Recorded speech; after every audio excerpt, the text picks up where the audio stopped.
Downtown Utica, our site for Sunday afternoon baseball here on the USPBL Network. It's a rematch of this weekend's Friday night matchup between the Mammoths and the Hoppers here on the USPBL Network. That's Alex Johnson. I'm Brendan Shabath, getting you guys ready for this Sunday game. We mentioned, Alex, that this is a rematch of Friday's game, which was as exciting as it could be here in the USPBL. Hoppers and Mammoths. The Hoppers went into the ninth inning with a 4-1 lead, looking like they were going to end their losing streak and get back on the right way. And then in 4 pitches, down to their last out, we might add, in 4 pitches, the Mammoths rallied for 3 runs in the bottom of the ninth to tie it at 4 and send it to extras. The bottom of the order, 7, 8, 9, went triple-double home run from Alex Garbasic, Scott Combs, and Colby Seltzer with the game-tying 2-run homer. That was awesome stuff on Friday night. Yeah, absolutely, Brendan. It was just a phenomenal performance by the Mammoths to come back with their 6-game winning streak on the line. No, down to their last out. They had nobody on base. They decided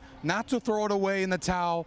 They went through all the way to the final out, and they got it up with Colby Seltzer tying it up in the game in the 9th inning to tie it up to 4 extra innings. But no, unfortunately, unable to complete the comeback in the sudden death inning. But nevertheless, just a phenomenal comeback effort by the Mammoths, not giving up, and that's been the message for Coach Taylor Jellikowski's team all season long. Yeah, the Mammoths, they get that rally, but they end up losing the game. Luke Drummond, who gave up the 3-run, 2-out rally in the bottom of the 9th, came out again for the extra inning 10th. Taylor Jellikowski and the Mammoths won the coin toss. They decided to go on offense. They had the top of the order due up. Luke Drummond was obviously just rattled after giving up the comeback. And what does he do in the 10th inning? Well, he effectively strikes out the side. They faced the 3, 4, 5, and 6 hitters. They intentionally walked Livingston Morris, who was the second batter, but he struck out everybody else to win the game for the Hoppers. It was an amazing 3-inning performance for Drummond. He came on in the 8th, struck out 7 of the 9 outs he recorded. Really good stuff from Drummond on a big night that the Hoppers needed it. They didn't have many arms in the bullpen available. Yeah, they're really short staff, but Luke Drummond,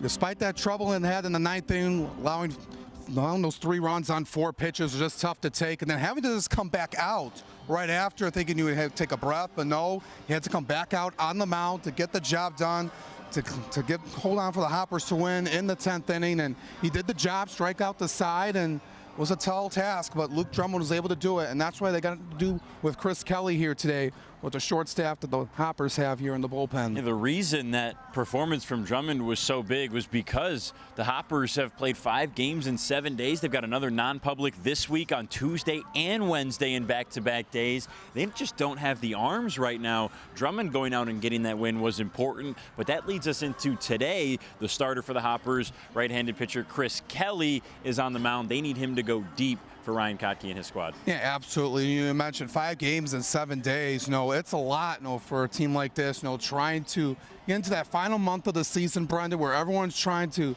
get some separations, get some momentum into the final month. And looking at it for Chris Kelly, he's been a strong player this season, coming in with a 3-1 record.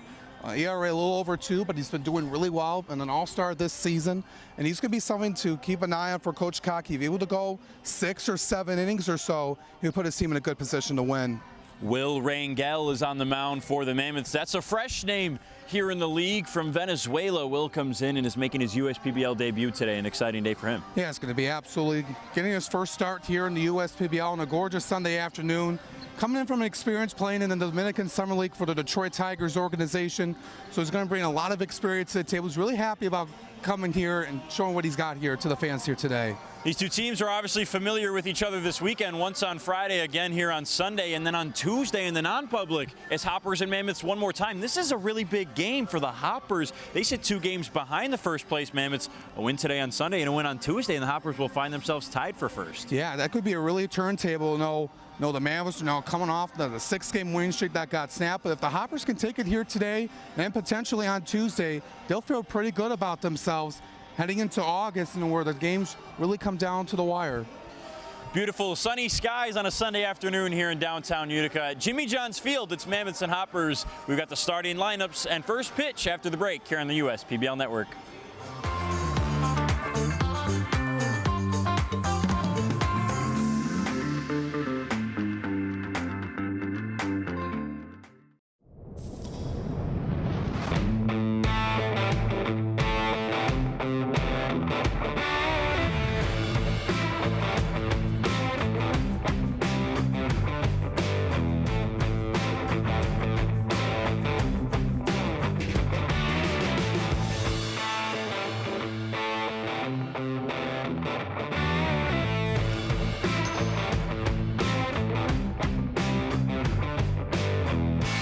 There are many things you can rely on in this world, like a sunny day brightening your mood, your mom baking the world's best apple pie, and never a dull moment in running your business. And when it comes to time-consuming HR tasks, you can rely on Tryon. Tryon can handle payroll and taxes, employee benefits, and more, so you can stay focused on attracting and retaining the best talent. With Tryon, you don't have to grow it alone.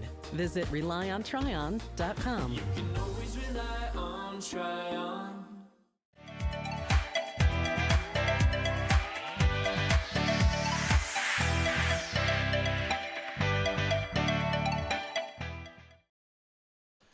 Welcome back to Jimmy John's Field here on the USPBL Network. Sunday fun day at the ballpark. Hoppers and Mammoths getting ready just a few moments from first pitch here at Jimmy John's Field in downtown Utica. Let's take a look at our presenting sponsors for today's broadcast on the USPBL Network. We thank you so much for joining us.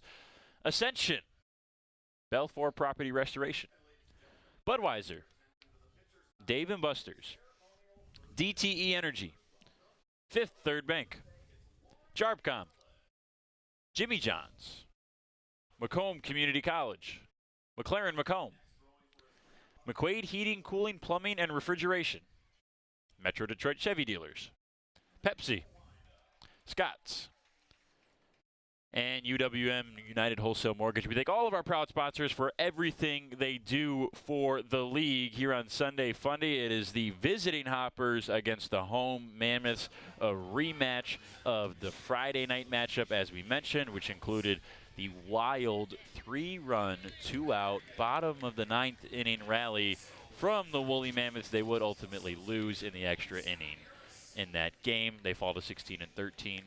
A couple games ahead of these Hoppers, 2 to be exact, in first place as the Hoppers, as you see, at 14-15, trying to start a win streak here today. Let's take a look at that Hoppers starting lineup that they will have. It'll be Luis Acevedo leading things off and playing second base for the boys in green tonight, followed by Noah Marcoux, a home run in that game on Friday. Still the DH, still nursing that hamstring injury. Still trying to get back to full health, but that's a bat that Ryan Kotke needs in his lineup, so he's not going to take him out.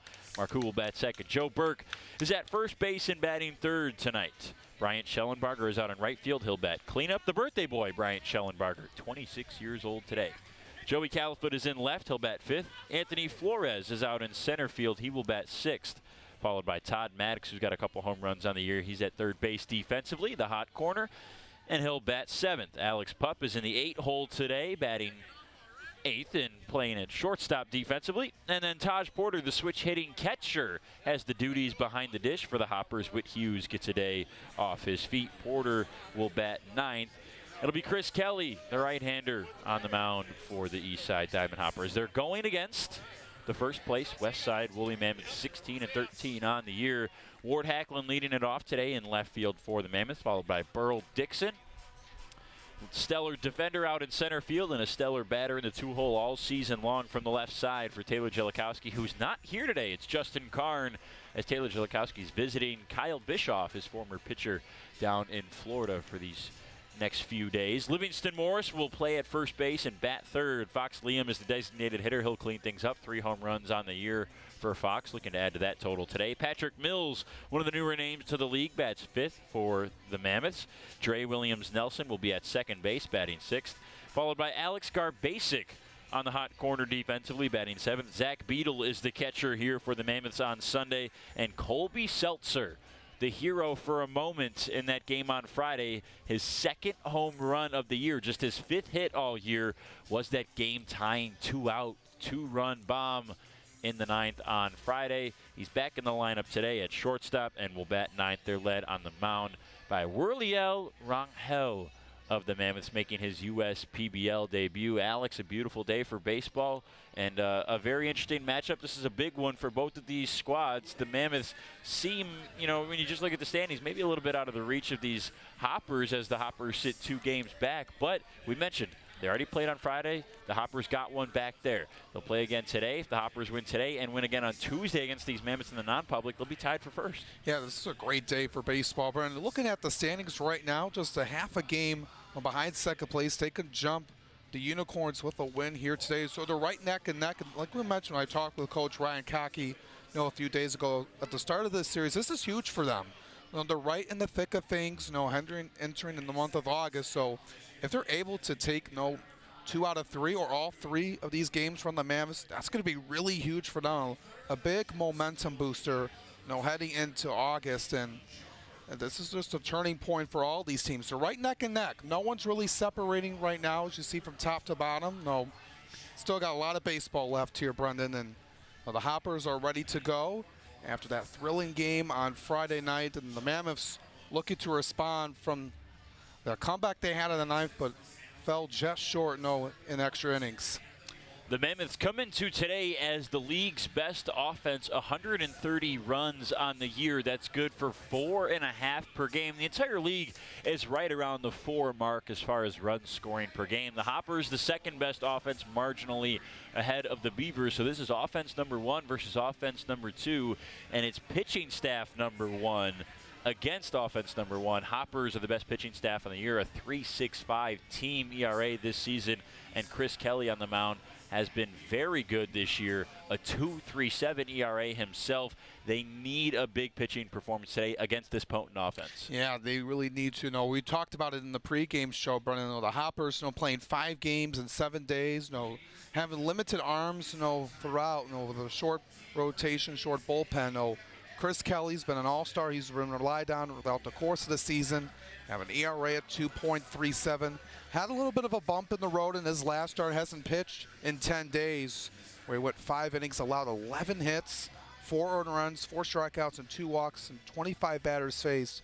That was on the 20th against the Beavers, but still pretty good numbers. 30 1/3 innings pitched, 26 strikeouts to 8 walks, and a opposing batting average of 223, which is pretty solid. So hopefully they can have him go, like I said, in at least 6, maybe 7 innings. And that's something, if he was able to do that, Coach Cockey would be proud of that. Starting lineups, national anthem is next. We're going to step aside for one final break, and then we've got first pitch coming up here in the USPBL Network on Sunday Fun Day. Hoppers and Mammoths, stick around. We've got a good one for you in just a few moments from Jimmy John's Field.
Jimmy John's Field is the perfect venue for birthday parties, summer picnics, company outings, and provides the best entertainment in Metro Detroit with great baseball all summer long. Spend your summer nights under the lights at Jimmy John's Field in historic downtown Utica.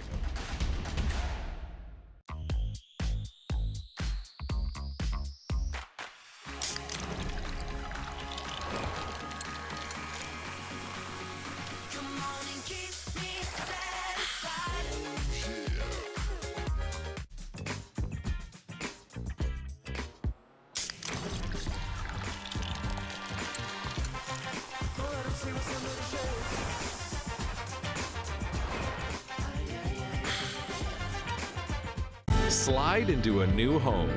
Work with a local mortgage pro who works for you. Get a cheaper, faster, easier home loan. Find a mortgage broker near you today at findamortgagebroker.com. You hear about the promo that Jimmy's John's got going on? 5 off 20? How they pulling it off? Magic? You got David's Copperfields in there? Show yourself, Copperfields! Jimmy John's. $5 off orders of 20 or more.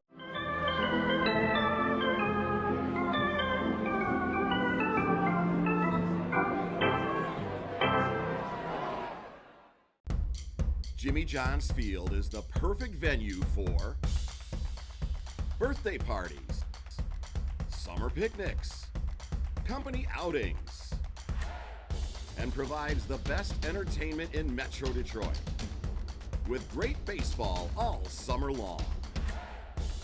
Spend your summer nights under the lights at Jimmy John's Field in historic downtown Utica. Back here at the ballpark, almost ready for first pitch on the U.S. PBL Network. Hoppers and Mammoths. Brendan Shabath, Alex Johnson bringing you this one. Thank you so much for joining us here on a Sunday afternoon. Wurliel Rangel making his U.S. PBL debut. A guy who has been well-traveled in the world of baseball in his entire life. Wurliel was born and raised in Venezuela, played in the Dominican Summer League with the Detroit Tigers actually for a couple years, was on and off the injured list a number of times in that league, and unfortunately never really got a full stint going there, and had to bounce around with some of the independents. He was one of the COVID cuts from the DSL. As he faces Chris Kelly today, you see the Ascension pitcher comparison. Well, none for Rangel as he makes his USPBL debut. But so he was in the DSL, cut during COVID, had never been to the United States before, but heard about some of the independent leagues and came over to the United States shortly after the COVID-19 pandemic, pitched in the Empire League a couple years ago, which is out in New York, and then he pitched in Oregon in the Maverick League, another independent league on the other side of the country. So he went from East Coast to West Coast, and now he's here in the Midwest, here in Utica, pitching for the first time in the U.S. PBL. Exciting stuff to see him making his debut. Yeah, it's going to be interesting to watch to see how he does here in his debut, the showcase that he has and what he brings to the table. Comes in with 5 pitches, Brennan, coming in with his fastball, has a changeup, sinker, a slider, and a curveball. He's looking to really attack early and throw strikes, get ahead in the count. Now, this is a Hoppers team that has been really dangerous as of late, offensively, so we're going to see what he can do here. Going to be really exciting for him to watch, and might be a little bit nervous, but hey, coming out here, this is your first time playing here in this stage at USPBL with the fans out here. Could be exciting stuff to watch here for this young man.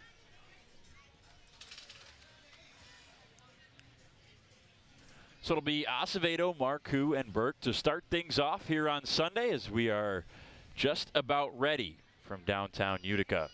Glad you could be here. First pitch from Rangel is in above the strike zone, ball 1, and we're underway at 1:04. Acevedo was 1 for 5 on Friday night. And he'll start today 0 for 1. Bounce out to Garbasic at third. Quickly 1 up and 1 down. That brings up the power hitter, Marcoux.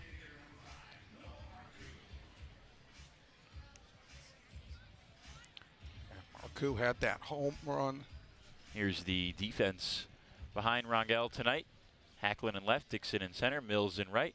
Garbasic and Morris on the corners, Seltzer and Williams-Nelson up the middle, and Beadle is the catcher here on Sunday. Marcoux looks at a strike on the outside corner. Yeah, Marcoux had that huge day, on Friday, in the first inning. Had a home run, it's our one to right. Line to right, and it's caught by Morris before it can get into right field. Just a little soft liner for Marcoux, and Rangel making quick work of this Hoppers lineup. 4 pitches and 2 outs. Yeah, it's a hard hit ball, but unfortunately right at Morris. Just took a couple steps to his right. Here's the home run leader for the Hoppers, Joe Burke. 4 on the season. .297 average for Joe. Having the year that we all thought he could have for the past couple years, this being his 3rd season in the USPBL.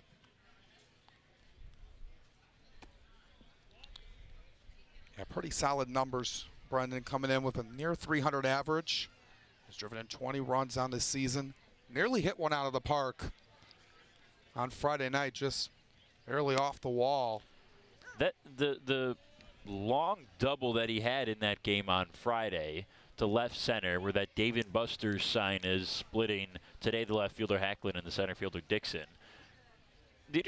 The interesting thing about that is it was both, I think, 2 feet short and 2 feet to the left of being a home run. He skies this one way in the air to left. Hacklin has plenty of time to camp under it, and this one is not near the wall and out number 3. 3 up and 3 down for Rangel in his debut.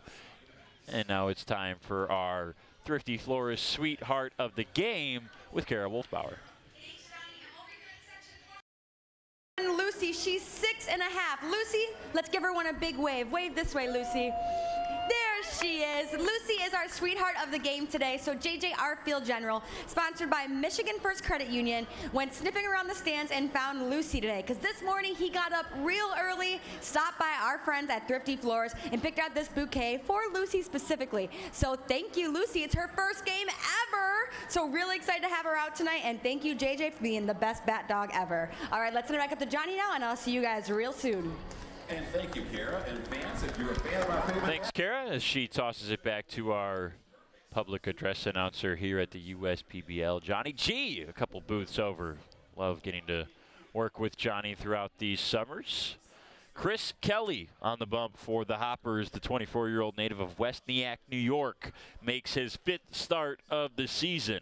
The right-hander has 30 1/3 innings of work so far this year, and we already mentioned it. The 2.37 ERA has been both good at the start of games and out of the bullpen for the Diamond Hoppers.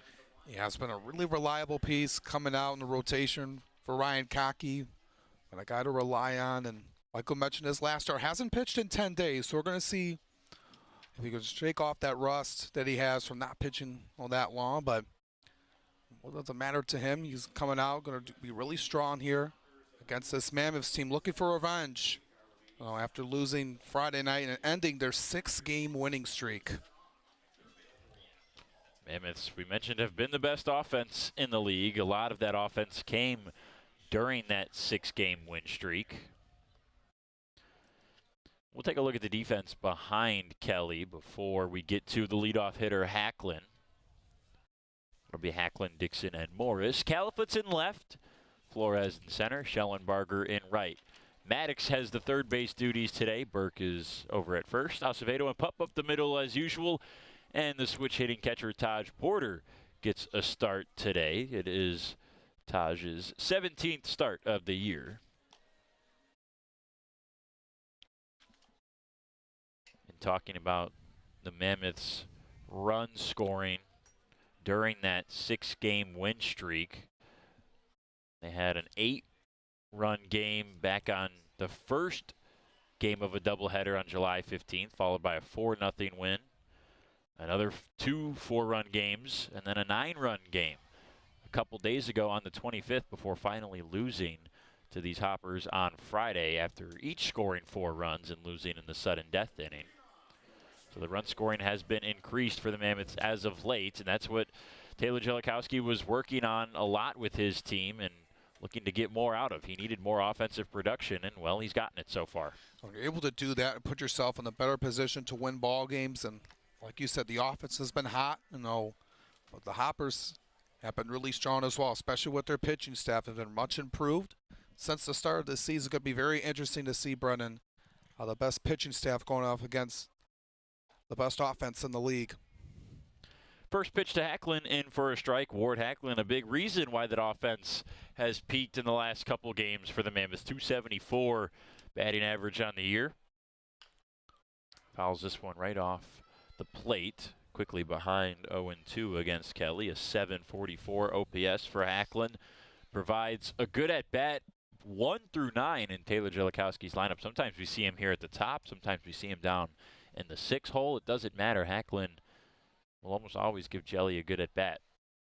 He's going to work for it here. It doesn't matter where you put him in the lineup. You never know what you're going to get or where he's going to be at. The 0-2 is on the ground. Maddox charges and makes a nice play. A little stretch for Joe Burke at first, but no problem for the first out.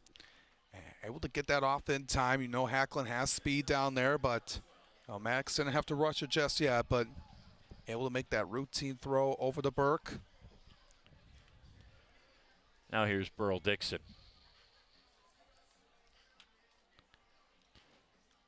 And Dixon, coming off an 0 for 5 night on Friday. Looking to bounce back here today. Takes a strike from Kelly. Sinker, knuckle curve, changeup. Just 3 of them for Kelly today.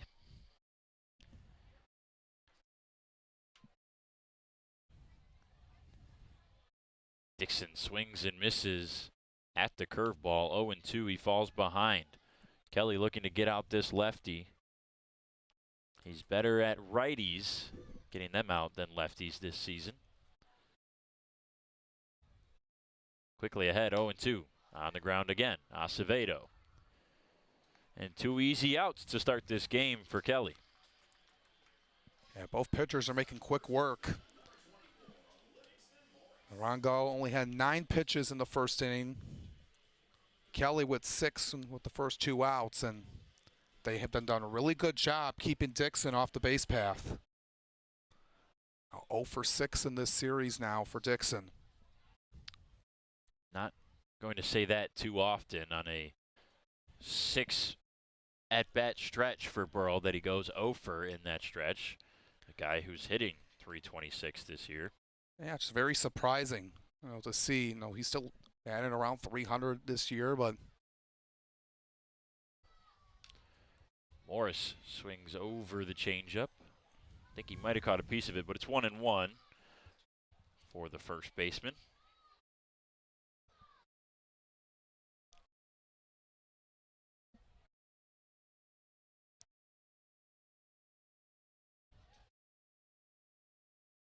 Check swing. The appeal did not go. A lot of changeups for Kelly early on in this game. just trying to go what he's comfortable with. Just trying to keep the hitters off balance as well. And ball's behind him. Morris did not throw a ball to either Hacklin or Dixon. Got both of them to bounce out on 0-2 pitches, but now behind 3-1 to Morris. Swing and a miss. It'll be a full count. yeah, Morris had to swing at that one. It was right at the heart of the plate. Can't let that one go by you.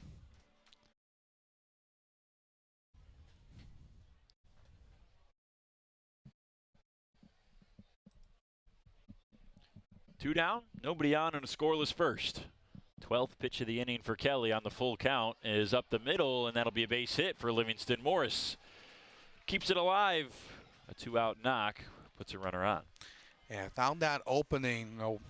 Pup was away from it to his right, and it's right up the gut. Nobody there, and Morris took advantage of it with a 2-out base knock. We'll see if the Mammoths can get something cooking here like they did with 2 outs in the 9th on Friday. And they haven't been great with 2 outs as a team this season. Only batting .215. That's 3rd out of the 4 teams in the league. Righty on lefty, Liam takes a strike. Fox Liam 3 home runs on the year, a .983 OPS.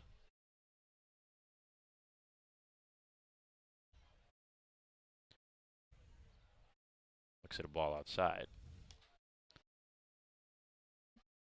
He had a 2 for 5 night as well on Friday, and a double and an RBI early in the game. The 1-1 scoots inside. 2 balls and a strike on Liam, who leads the Mammoths in home runs. Out of Missouri, also played at Coastal Carolina. 2 seasons at Coastal, 1 in a grad transfer season at Missouri. Both of those after North Iowa Area Community College. A D2 in Iowa for 2 years.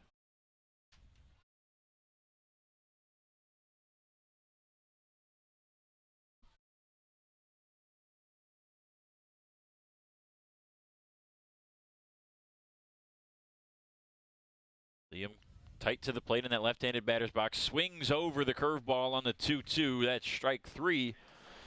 A 2-out base knock for Livingston Morris. Nothing more as Chris Kelly gets his first K of the game. We're scoreless after 1 on the US PBL Network. We're for people, the pioneers, the underdogs, the players, and the slow and steadies.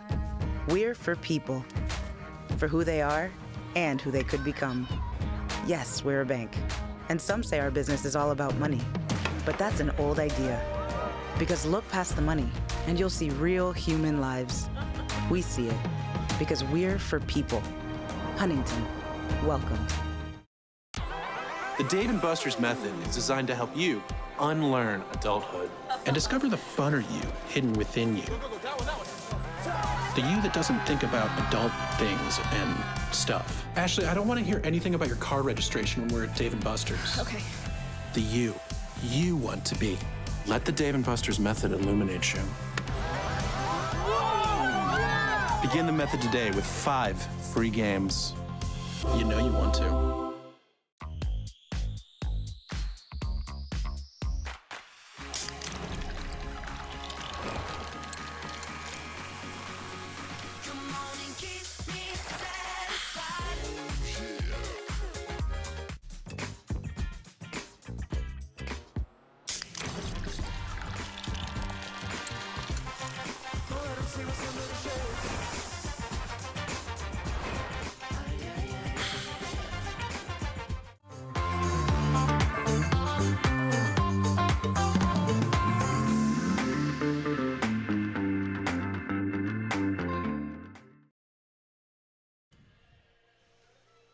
Yeah, get on TV for those young fans enjoying some great seats here at Jimmy John's Field. Bryant Schellenbarger swings at the first pitch and grounds it to the second baseman, Williams Nelson.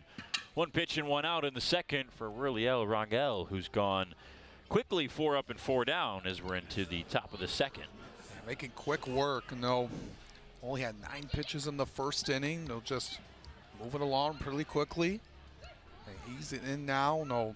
That first inning is the tough one. Your first time coming out, just get all those nerves up, but took down the Hoppers in order. Now looking to do the same thing here now. As he faces the middle part of the order, Schellenbarger, you just saw, now Califoot up the plate, and Flores now on deck.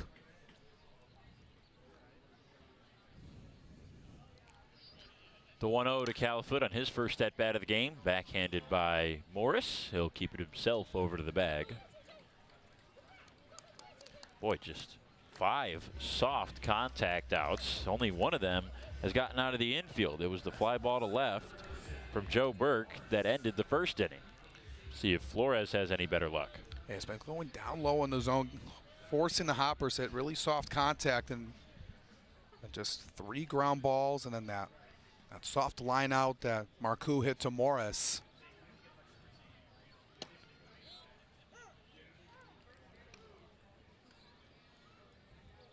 And also, this is the first time you're seeing this guy, trying to see what you're trying to do here.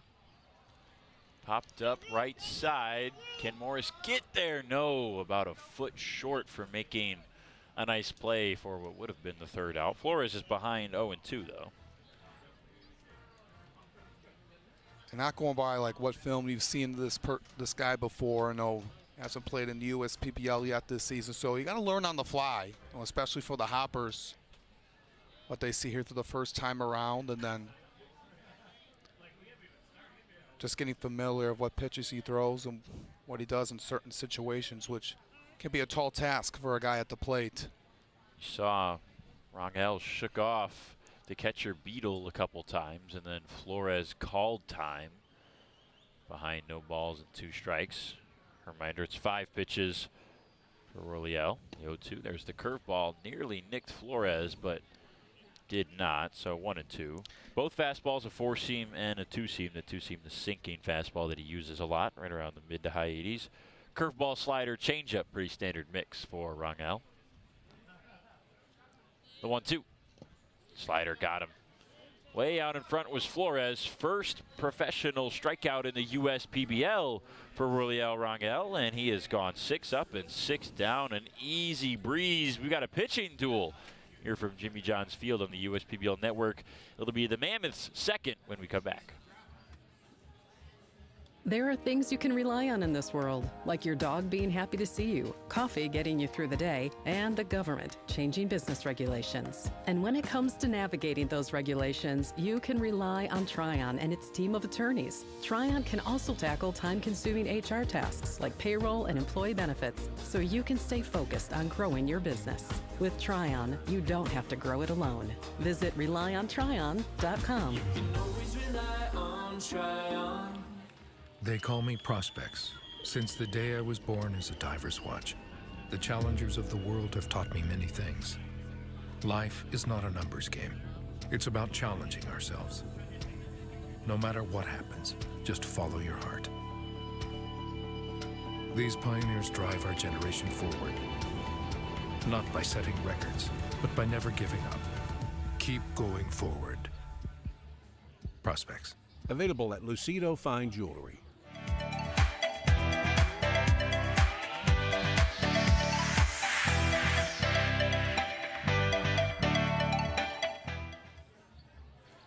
Chris Kelly for the second inning today. Gave up a base hit in that first inning, but also struck out a batter. Nothing more than that. Still scoreless here from Jimmy John's Field early in this Sunday Fun Day matchup between these two.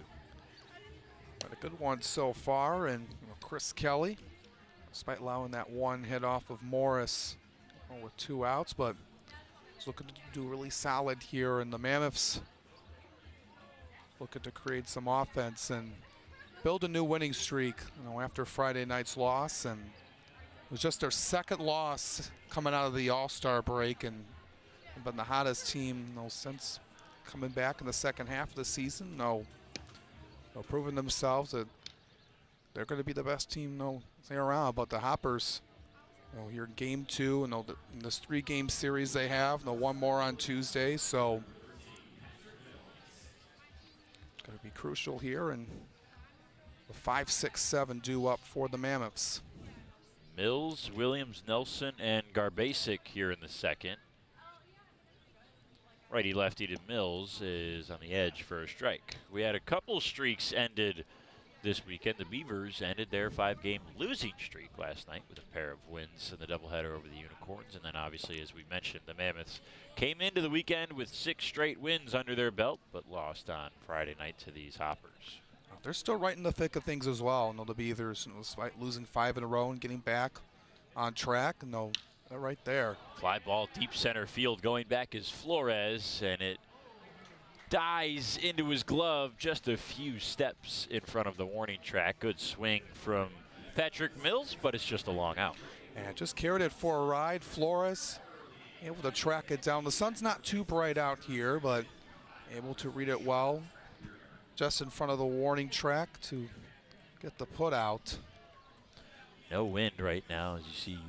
Not only the center field flag limp, but the pennants in left are also limp. It's not windy at all, but it's not too hot today either. It's really just a perfect day for baseball. That's a foul ball from Williams Nelson, a close one. He also had a close foul ball in the game on Friday that was a home run if it was fair, and there was some speculation about the TrackMan numbers on that deep home run from Williams Nelson in the game on Friday. He hooked it to the left field line, hit it about 400 feet, and it missed by about 6 or 7 feet foul. And with the trajectory and some of the players and coaches were looking at it, they speculated whether that ball was fair or foul, and Williams Nelson should have been credited with a home run. Porter couldn't block that one. Spiked about 57 feet. So 1-2. Williams Nelson still looking for his first home run here in the USPBL. Man, look at the do so here. That's just tough, down that line. The foul pole out on the left and right aren't as huge. Swing and a miss. Williams Nelson down on strikes. Second K of the day for Chris Kelly. Yeah, like I mentioned, not as huge like you see in the major league ballparks. Could have been another speculation, though. Look at that, so close by about a few feet. It just really just shakes your head and like, man, it was so close. Yeah, it's tough for these umpires too. I think the long fly ball to the foul line is an easier play for them to judge. Now the foul poles aren't super tall here at Jimmy John's Field, but they should still be able to judge it as Garbasic puts it into left. Califoot's there, and we'll pick up that thought after the break.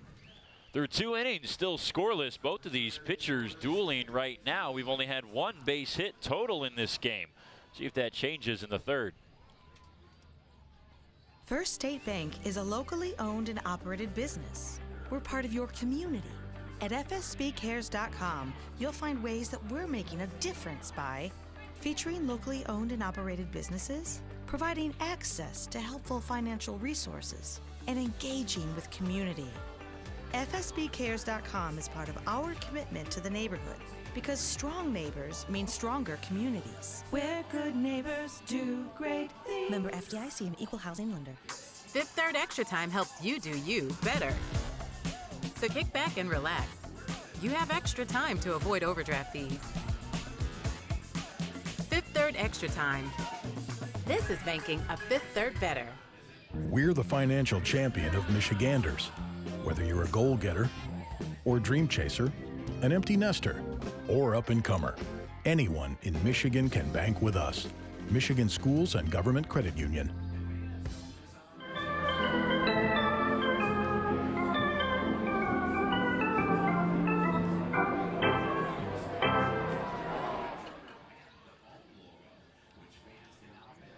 Six up, 6 down for Wurliel Rangel in his USPBL debut. That means he's facing 7, 8, and 9 here in the third. Maddox, Pup, and Porter righty-righty switch. So Porter will bat left against the righty Rangel. Found some Empire League stats for Wurliel back in 2021 out in New York, pitching with the New Hampshire Wild of the Empire Baseball League. 46 1/3 innings there. Gave up 33 runs, but only 22 of them earned for a 4.27 ERA. The walks and strikeouts were both in a decent spot, a little high on the walks. They were around the same. He had 35 walks, 35 Ks. They both sit around 7 per 9. Would obviously like the walks to go down. 7 strikeouts per 9 is a decent spot, but so far today the command has been good. He hasn't fallen behind in any count except the one to Joe Burke. Other than that, he's barely thrown a pitch outside the strike zone. He's gotten a bunch of contact outs and a strikeout. Yeah, he's been going really low in the zone. He's been making quick work on these hopper hitters, and 1 or 2 pitches they retired. And like I said, only 15 pitches for the first 2 innings is pretty nice for him. Coming through and adjusting really nicely to the league, and we'll see how the hoppers respond here.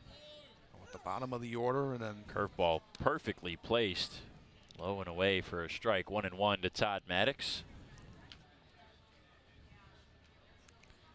229 this year for Todd. 2 home runs. The 1-1. I think he yanked a changeup. Yeah, he did not like where he put it there. Just really low and down, and outside the zone. Boy, that pitch pretty low, but catching the zone for a called strike. 2-2. Yeah, that was close. Could have been ball 3, but Zach Beto got it right at the knees. And a strikeout as Maddox goes down swinging. That second called strike maybe coming back to bite him, but the second K for Wurliel Rangel in a row. Now we'll go to Pup. Good recovery by Rangel to get back into it. Maybe got lucky with that strike 2 call, but hey, you'll take it. Take anything you get. And first pitch to Pup, curveball strike. Rangel is dotting the curveball. It's not something you say too often. Usually when we use the word dot, we talk about a fastball, but he's placing it perfectly in the bottom of that strike zone where it's tough for these hitters to get on plane with.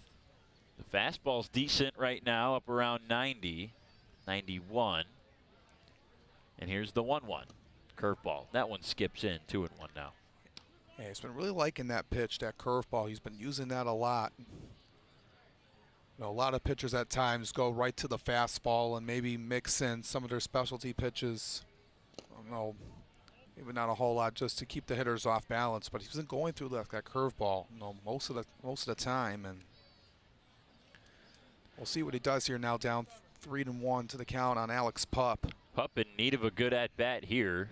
He has worked the most walks of any Hoppers hitter this season with 16. The 3-1 popped up foul will go full. 3-2, but Pup below the Mendoza line this year. Was in the top of the order, the leadoff man for the last 2 years for the Hoppers. Caught a couple long balls this year, 2 home runs. Pup, not a power hitter, got a taste of that power and lengthened that swing a little bit, got a little long, and he'll work walk number 17 as Rangel spiked a fastball. So first walk of the day, and Pup is on base, but that is a good at bat that he needs because he's just been struggling lately. That's why you see him down in the 8 hole. He was on board with the change that was suggested by Mike Rice and Ryan Kottke, and he was actually surprised it didn't come sooner, him being bumped down in the lineup, and he's on board with it, knows he needs to do some certain things to get back on the right track. Yeah, it takes some time, though, to get back to Alex Pup and what he wants it to be at. And when you kind of a little bit, like you said, under 200 batting average right now and trying to make some adjustments, it takes time to work with, in practice and getting ready, It's going to be a transition period, but he's a very experienced player, in this league and can turn things around. The 0-2 to Porter. Just missing low, 1 ball and 2 strikes. Taj batting from his stronger left. He's barely batted from the right side this year, only 6 times against a left-handed pitcher. The 1-2, Pup goes, and it's fouled. Yeah, I think they were trying to go with that hit and run. Porter out in front of the curveball. Alex Pup, only 2 stolen bases for him on the season with the 2 attempts. Being in that leadoff spot, in the early part of the season. A guy is known to cause some trouble on the base paths, and a good stop by Beto from allowing that one to go to the backstop. That was way out in front. 2-2 now, and Worley with a nice quick move back to first. Pup is safe, but that kind of caught everybody by surprise. Came out of nowhere. Checks the runner, comes set.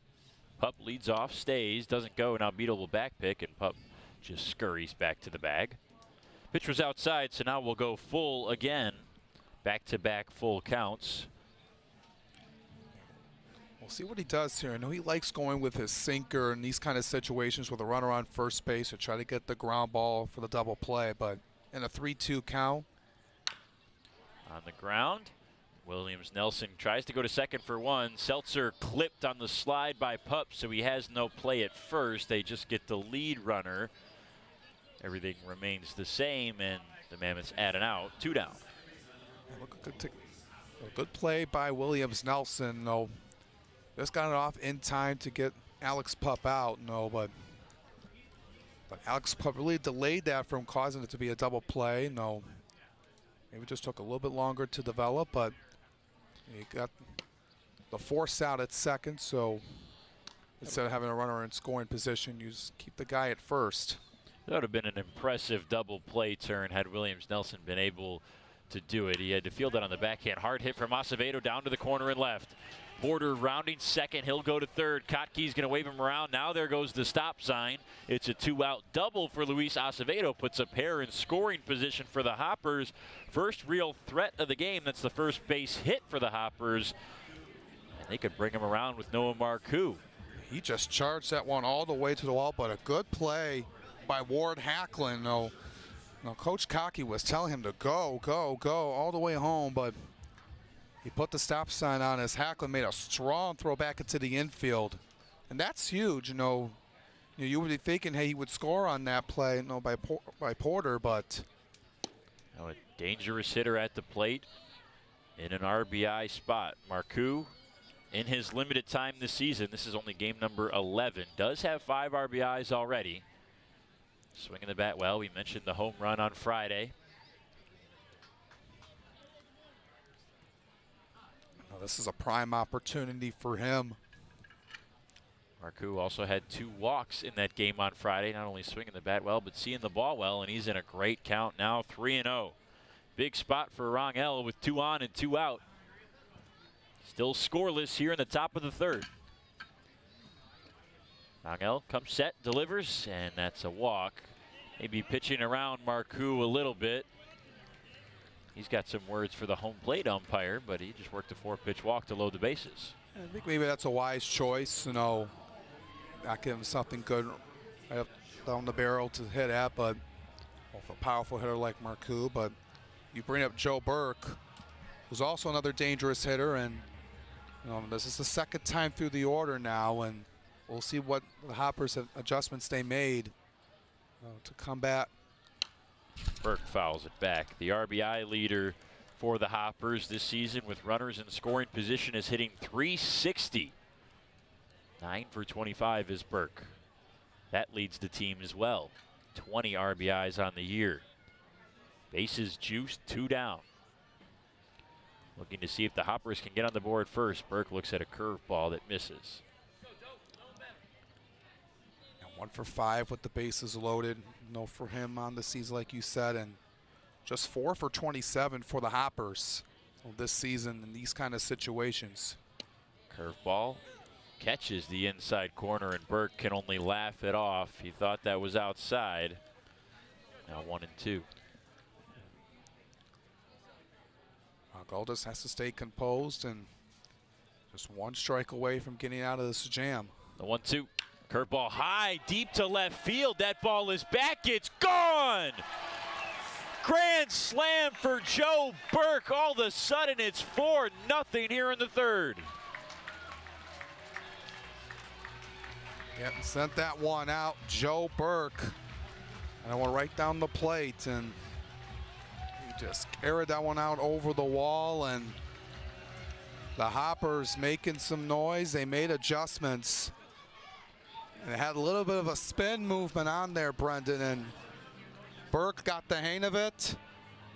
And all Hacklin could do is just watch that one go out of here. And, you know, Rangel started out really strong, but you got to give credit to the Hoppers for making those minor tweaks and going differently how do they want to attack. And now it's just a completely different ball game here in the 3rd inning. Schellenbarger looks at a strike outside. We have a new leader in the USPBL in home runs. That's Burke's 5th of the season. We had a few guys tied at 4. Excuse me, it's 2-0 on Schellenbarger. No strike called, unless our scoreboard is wrong.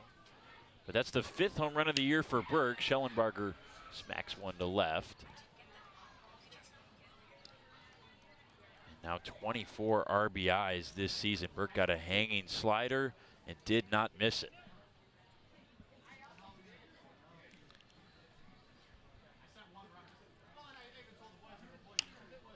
Fouled away again from Schellenbarger.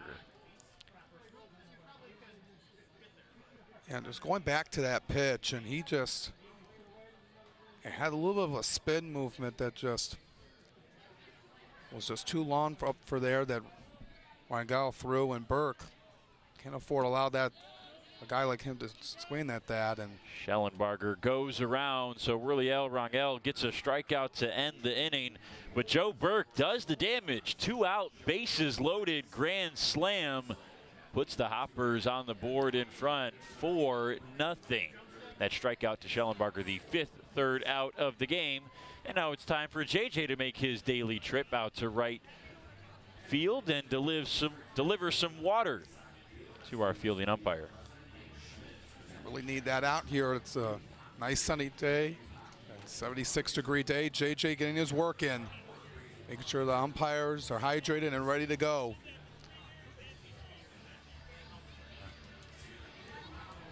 And now Kara Wolfbauer has the DTE Kid Race, the mascot. She's got 3 kids over there at first. Should be a fun one. Let's go down to the field.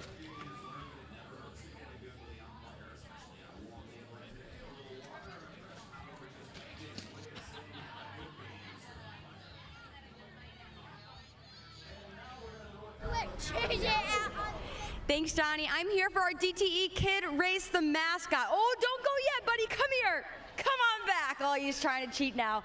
I have Connor, Aiden, and Avery. Aiden and Connor are brothers, and Avery is their cousin, so they're all here today. Connor, I see you. Come on back here.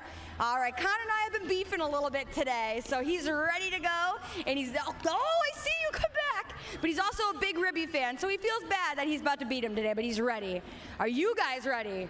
I think they are. Okay, ready, set, go. There we go. Connor cheated a little bit. I'm going to let it slide for today. I'm going to give it my best shot. Scott Combs, who's your money on today? Who I got? Yeah. The Kid in the Black. Okay, he's got his money on the Kid in the Black, and here he comes. They're coming home, ready to see Tosh Porter at the plate. And high fives from Tosh Porter. Avery, it's going to be a close one. Get here, girl. Yes, good job. Give him one big round of applause, even though Connor, I think, cheated a little bit. Big hugs with Ribby. Thanks, guys, so much, and we'll send it back up to Johnny now. Kids racing the mascot, always fun on a Sunday fun day at Jimmy John's Field. Hoppers having some fun. They're now chilling up by 4 runs thanks to the Joe Burke Grand Slam, his 5th long ball of the year. And Chris Kelly comes out for the 3rd inning with a lot more breathing room. He'll face 8, 9, and 1. Beadle, Seltzer, and Hacklin. He's only surrendered 1 base hit. That was to Livingston Morris with 2 outs in the first, and he was promptly stranded right after that after Kelly struck out Fox Liam. 2 strikeouts for Kelly, no walks so far. Yeah, now we'll see how the Mammoths will respond, Brendan, after allowing that grand slam. No, Rangel was just 1 pitch away, 1 strike away from getting out of the inning unscathed, but that hanging slider he allowed inside to Joe Burke, and he just crushed it out, and now they'll turn it back over to Beat a Chris little Kelly. inside out. Burke's got to make a long run that drops in fair territory in no man's land. Acevedo nor Burke could get there in time. Beadle hits it where they ain't, and that's a leadoff base knock for the Mammoths. Yeah, just hanging down that right field line, and 3 hoppers, Schellenbarger, Acevedo, and Burke. Just kind of watched it there for a second. Maybe it was just going to go foul, but it just stayed fair, a few feet to our left of that white line, and you get something going. You get a bloop single like that from your number 8 hitter, Zach Beadle. You turn it over now to Colby Seltzer, who had an excellent day on Friday.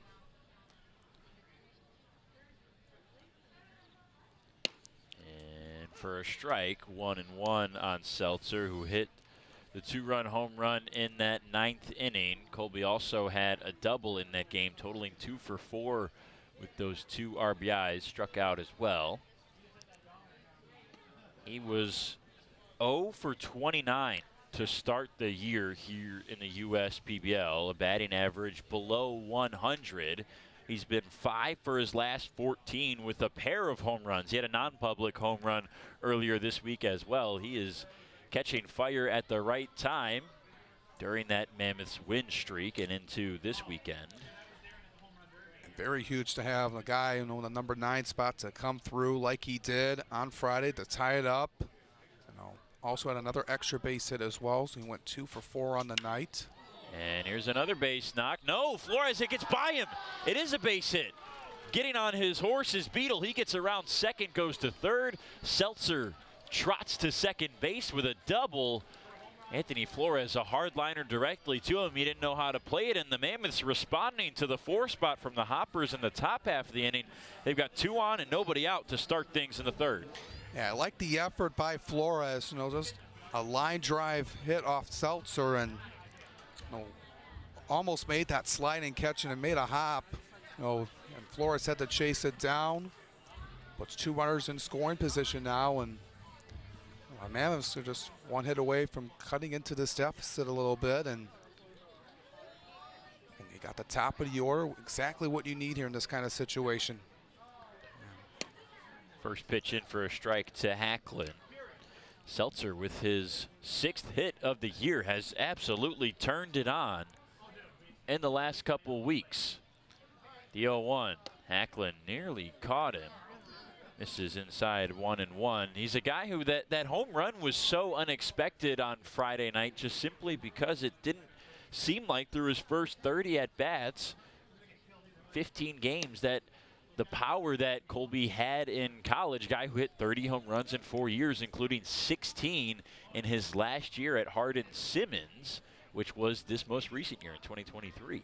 It just didn't seem like that power was translating to the professional level, but it certainly has, and then some. It's not just been the home run power, it's been the extra base power. Hacklin strikes out, so there's now 1 down with 2 on. Third strikeout for Chris Kelly of the game, comes in a big spot.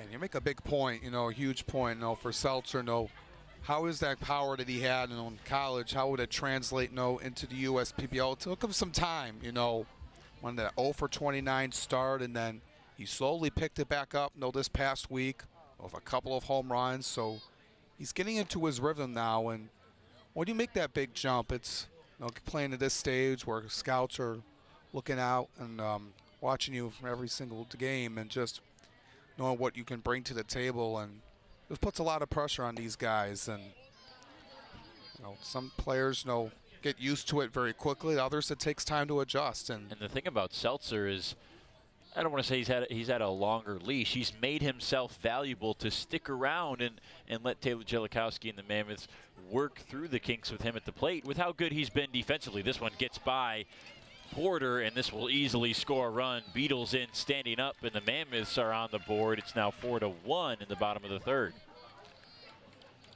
This is not something Chris Kelly wanted to see. That one go to the backstop, and Kelly a little wild here in the third inning. Fell behind to Seltzer. He tattooed him for the double, and now it's 3 balls and no strikes on Dixon, and haven't really been any competitive pitches. And the 3-0 is ball 4. No, strike 1. Long time for our home plate umpire to go up with the right hand. It's now 3-1. Just got him right at the knees on that pitch. Seltzer also advanced to third on the wild pitch.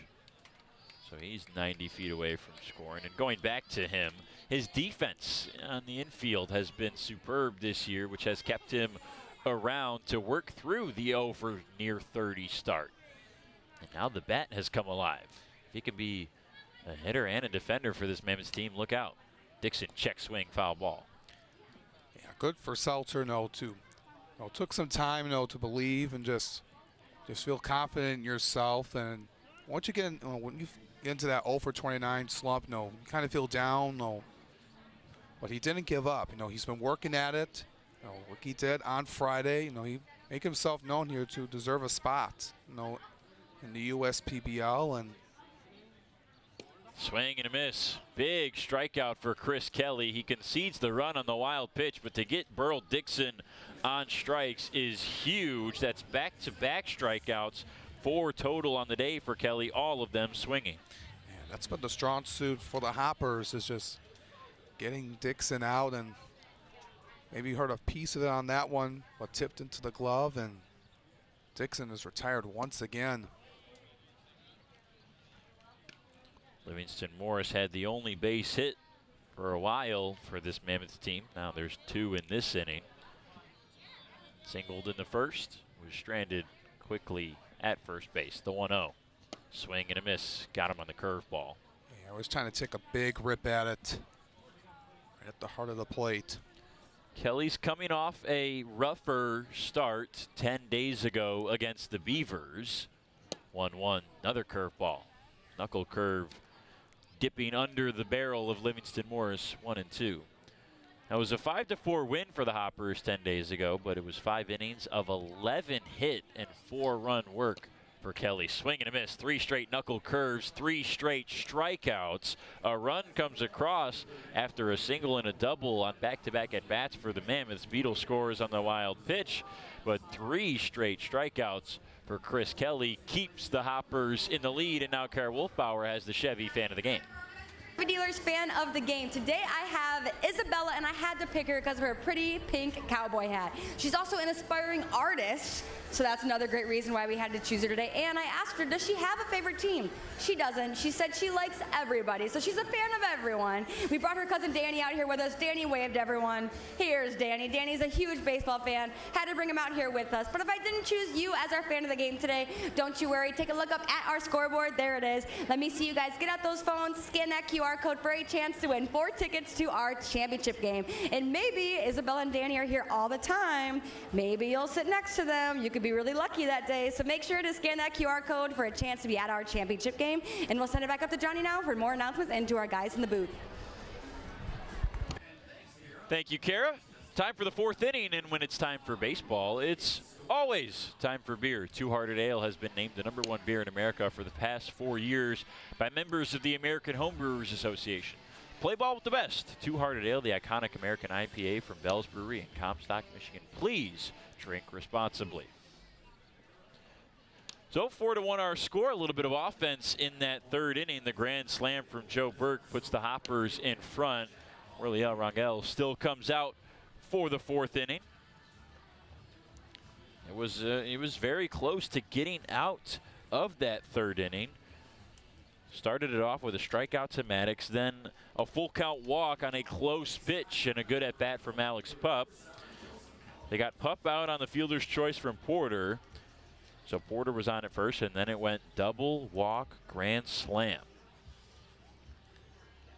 So that means Califoot, Flores, and Maddox are due up here in the 4th. It could be interesting to see how he comes out here after that rough inning, that one mistake with that slider that slid in that Burke took advantage of. And we'll see if he gets back to like he did in the first 2 innings, where he made quick work.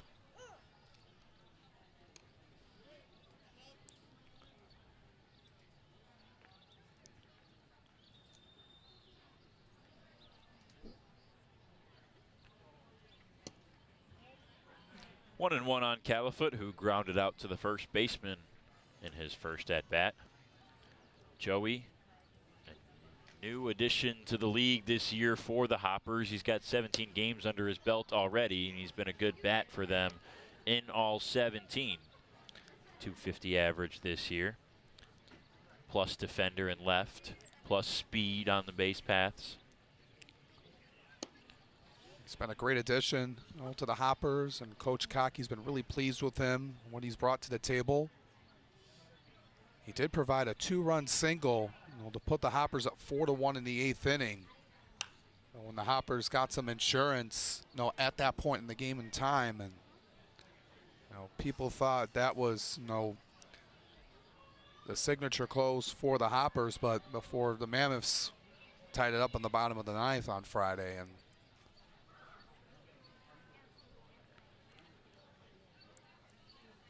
2-2. On the ground to first again. Morris ate him up a little bit. Now he'll throw to Rangel. That's close at the bag, but they do get Califoot by half a step. Morris just hit off the heel of the glove and kind of nonchalantly grabbed it, and maybe thought it was going to be closer than it, or not as close as it was, but Rangel was able to get there in time. Yeah, just have to pick it up in time. Morris, you saw Rangel just hustling over to the bag and able to get it there to get Califoot out, and don't want to let those mistakes happen, especially down 3.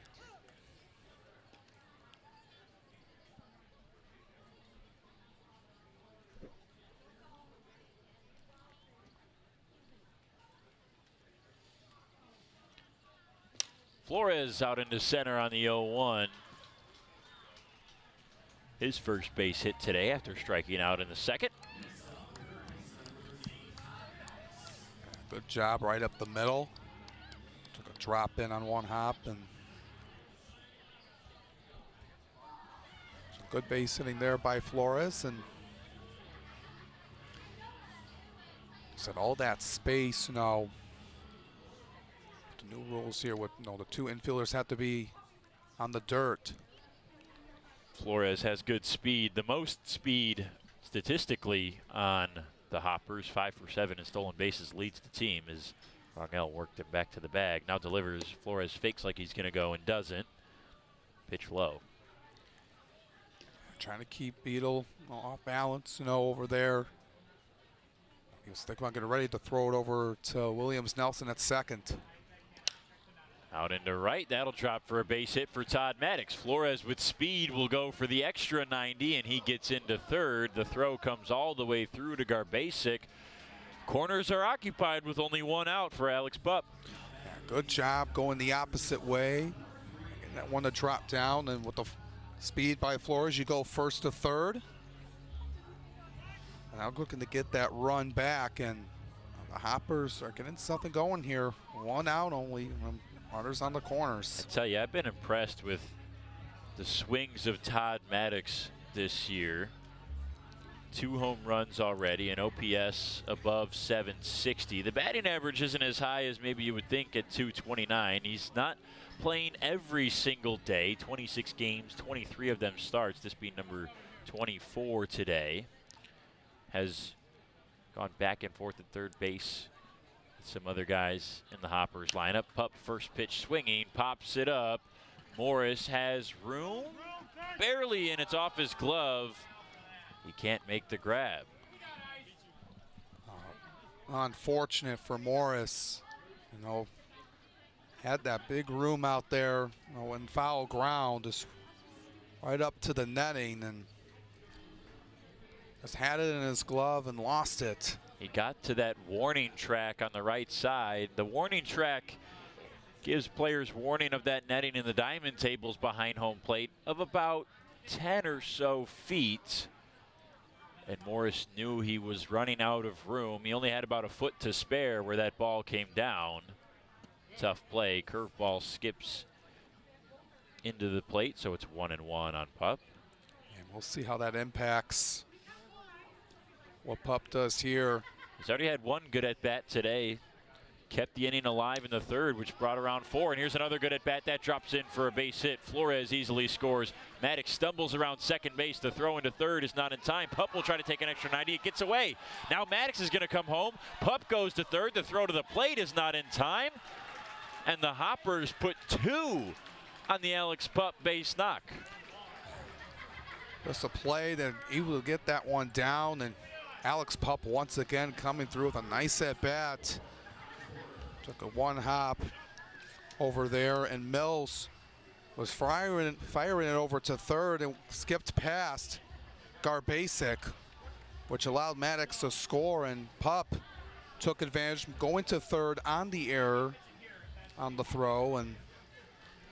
And we seem to see that a lot in this league. Justin Karn will come out and talk things over with Roliel Rangel. I think he might be going to the bullpen as well, as it looks like Bo Atkins is heading towards the bullpen door.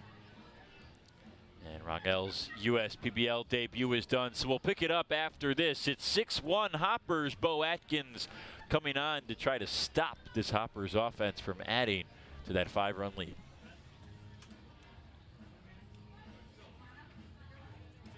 You hear about the promo that Jimmy's John's got going on? 5 off 20? How they pulling it off? Magic? You got David's Copperfields in there? Show yourself, Copperfields! Jimmy John's. $5 off orders of 20 or more. You dreamed of starting a company, not an HR department, but your business has grown fast, and so have the complexities of payroll and taxes, benefits administration, and other HR functions. That's why your business needs a professional employer organization like Tryon Solutions. Tryon provides businesses of all sizes access to top-tier healthcare and employee benefit plans. With Tryon, you don't have to grow it alone. Visit RelyOnTryon.com. You can always rely on Tryon. We're the financial champion of Michiganders. Whether you're a goal-getter or dream chaser, an empty nester, or up-and-comer, anyone in Michigan can bank with us. Michigan Schools and Government Credit Union.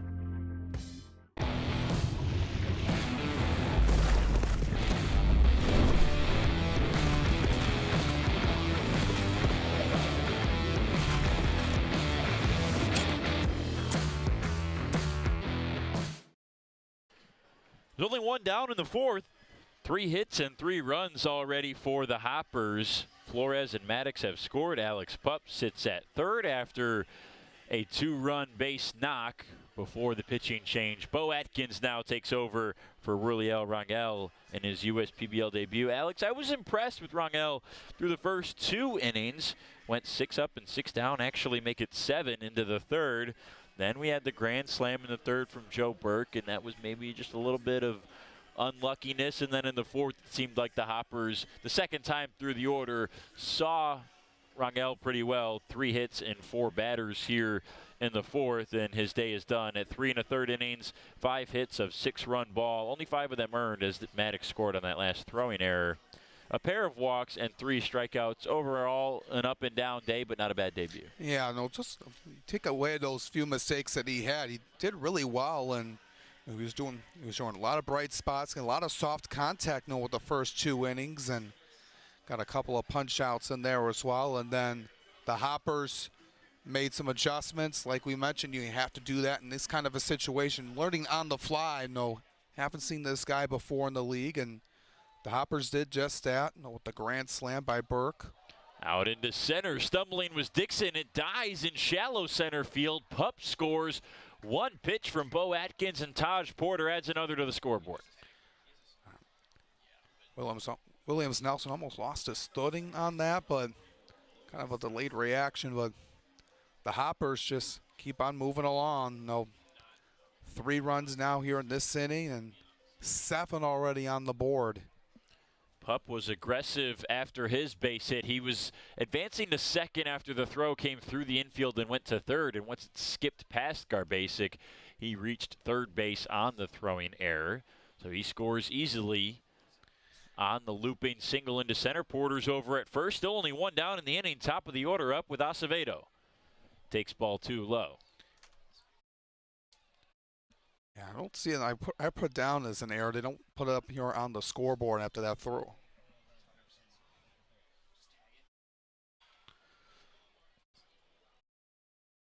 So just no throwing error on that play, on the advancement.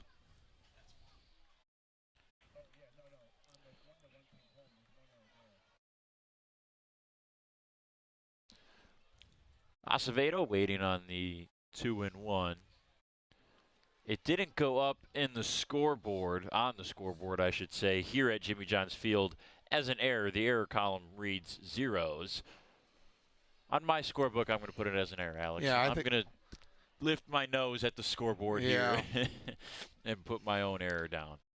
Inside, and Acevedo works a walk on 5 pitches. Tough inning here for the Mammoths pitchers. It started with Rangel, who couldn't get out of it after 1 out to Califoot. Now Atkins, single and walk to start his day in relief. Yeah, batter number 7 coming up here for the Hoppers, and this has been a nightmare so far for the Mammoths, and it's just been downhill since the Burke grand slam. And looking at it for Atkins, he pitched last Saturday, a couple innings of work in Game 2 against the Beavers.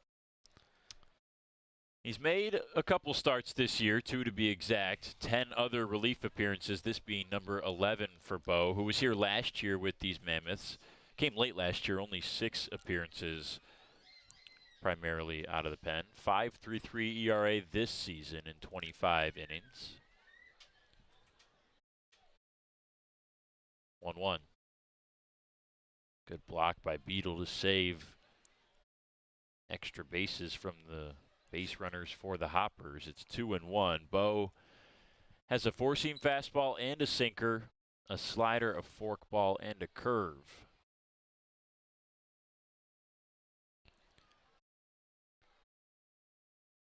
Comes set on the 2-1. 2 on, only 1 out. Already 3 runs in the inning for the Hoppers. Marcoux swings through the fastball, strike 2. Noah today, a walk and a line out. Scored on that walk after the Joe Burke grand slam. He's just trying to clean up this mess here. Try to limit more damage here. Needs a double play ball. Tried to go low and coax it out of Marcoux. Instead, it's ball 3. You got Joe Burke on deck. He's waiting. The Mammoths don't want to have the bases loaded again. Payoff pitch. Might have broken his bat. A soft looper. Williams Nelson, a long run. Nice play. Trying to tag his Porter. The throw to third. Pretty good, but he is safe at the bag. Yeah, good read by Porter, to advance on that play. Usually times you see runners just stay put, but being aggressive was Coach Cocky and telling Porter to go. He left in time after Nelson caught it, so that's why he's safe at third. And so now it's runners at first and third, and that's interesting. I mean, Porter tagging just to be aggressive and get 90 feet closer to home, but this also opens up second base for Acevedo to maybe steal and rid them of the force out. Joe Burke thought about offering and didn't at the curveball outside. It's 1-0.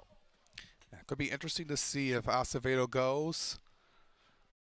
If he attempts to steal, Beal. Only one stolen base in one try this year for Acevedo. Decent secondary lead. Burke wants that one back. Checked his swing. Probably should have swung through it on the fastball. It's now 1-1.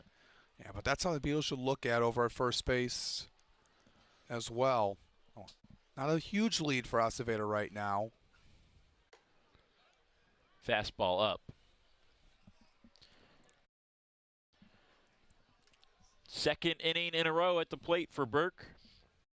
Whole top of the order is that Burke's the 8th batter to the dish in the 4th. That wide stance in that right-handed batter's box barely avoids the curveball. And Burke finds himself in a good hitter's count. The home run, grand slam I should say, came on a 1-2 pitch last time. Joe Burke, a fastball hunter in a fastball count. It's 3-1. Got the fastball and pounded it right back to Atkins. He'll go to first, and they are out of the inning. 3 runs come across for the Hoppers. They add to their lead. It's now 7-1 as we go to the bottom of the 4th with the Mammoths trying to respond on the US PBL network. With a transforming world, we can see how drastically the world is heading towards automation. And so, we need 24/7 surveillance and security systems for our homes and businesses to avoid any theft or breach of privacy. JARPCOM brings the installation of security cameras to the tip of your fingers with our state-of-the-art mobile app.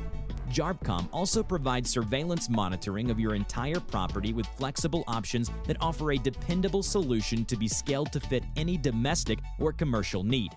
Contact JARPCOM today for a free estimate at 800-369-0374 or look us up on the web at jarpcom.com.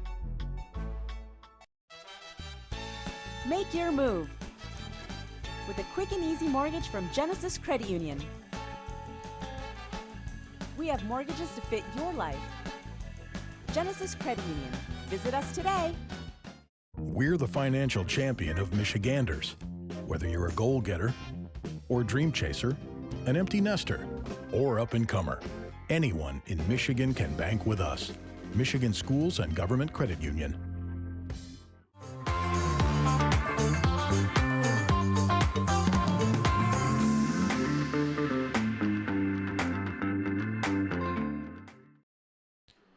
Seven to 1, Hoppers lead the Mammoths. Chris Kelly coming out for his 4th inning of work.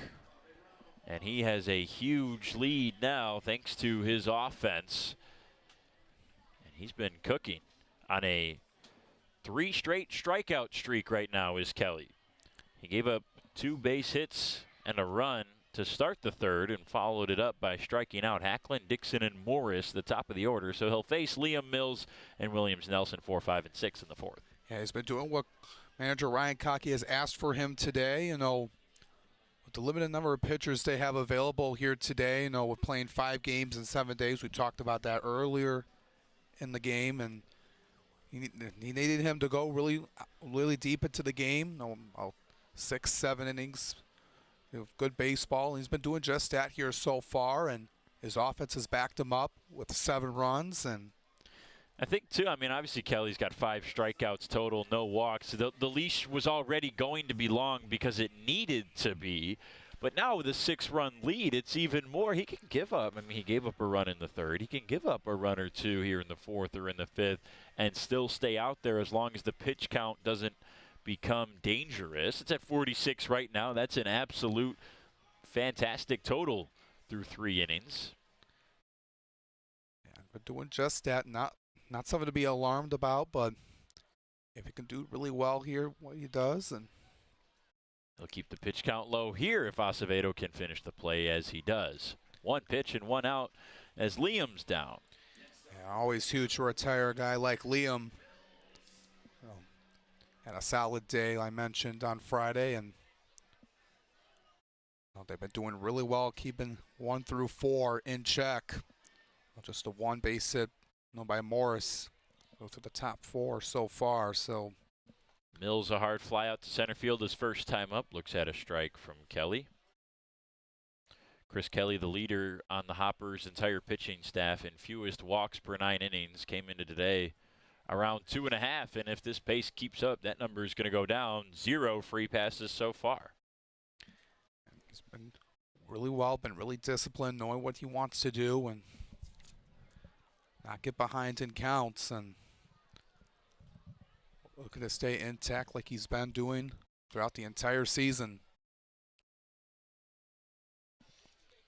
Was named an all-star for a reason. With the low walks, so the low walk ratio with the high strikeouts, and you need that, especially if you want to get to the next level and develop game in and game out. Slicing fly ball to left. Califoot fighting the sun and makes the grab on a lean forward. 2 up and 2 down as Mills is out for the 2nd time today. Yeah, so a good run down by Califoot just to chase it down, not let that one drop in for a bloop single.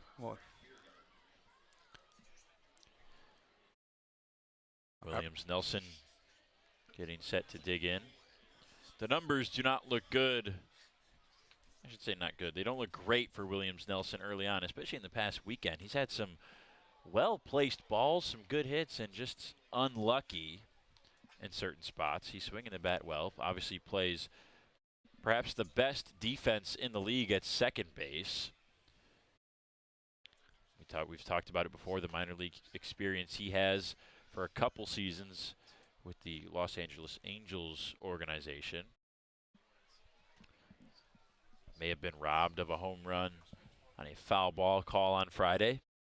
Check swing probably went too far. He did, 1 and 2. And Williams Nelson was the victim of that absolutely wild 5-2-6-9 double play in the game on Friday. That was Bryant Schellenbarger, who's celebrating a birthday today, who had just a really unbelievable heads-up play to come in from right field as Williams Nelson is down on swings. Not sure what he's arguing here. Maybe he thought he tipped that one. Chris Kelly, 6th strikeout. All of them on swings. He is feeling it right now. 1, 2, 3 in the 4th. We go to the 5th. It's 7-1 Hoppers.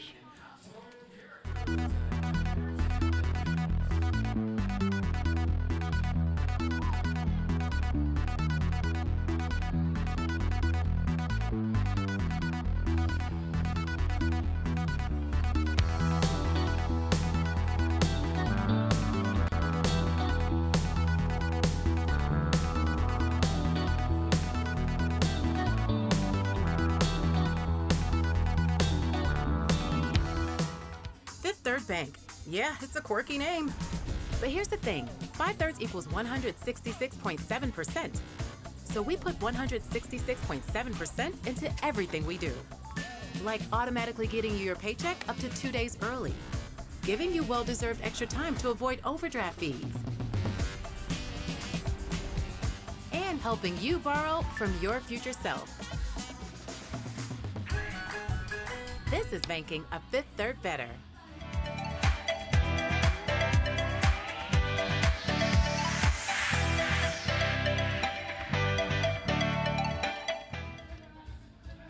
This is our last broadcast of this weekend, and our first one of next weekend is going to feature some awesome jerseys. On Thursday, August 3rd, the Mammoths are wearing their custom jerseys featuring their Bad to the Bone logo, which fans can bid on now through noon on Saturday, August 12th. The auction link is 32auctions.com/BTTB, standing for Bad to the Bone. 50% of all proceeds from this online auction will benefit Michigan Special Olympics, our state's largest sports organization for people with intellectual disabilities. To see the rest of our Woolly Mammoths Bad to the Bone merch, it's available for purchase at uspbl.com/shop. The best merch of the year belonging to the Woolly Mammoths. That's a cool jersey. Very excited to see that on Thursday night. It's also motorcycle night. It's just Bad to the Bone galore at Jimmy John's Field next Thursday. Those Bad to the Bone jerseys are a hot ticket item for everyone out, and fans coming out to the game come out on Thursday to see them in person. Just a fan favorite and a nice addition to have this season. Mammoths have arguably the best jersey set in the league. They've got the Flintstones that they're wearing today. You add the Bad to the Bone to their collection. I like their regular uniforms. They've got the blues and also the whites. Pretty good stuff. They have a nice variety, with the orange and the Bad to the Bone, and have a lot to the table. And Schellenbarger, the only guy that didn't get in on the fun last inning, the only batter that didn't go to the plate. He starts his own fun here in the 5th with a leadoff knock. Good job by him, just sending one right up the middle. That's where the Hoppers are going to.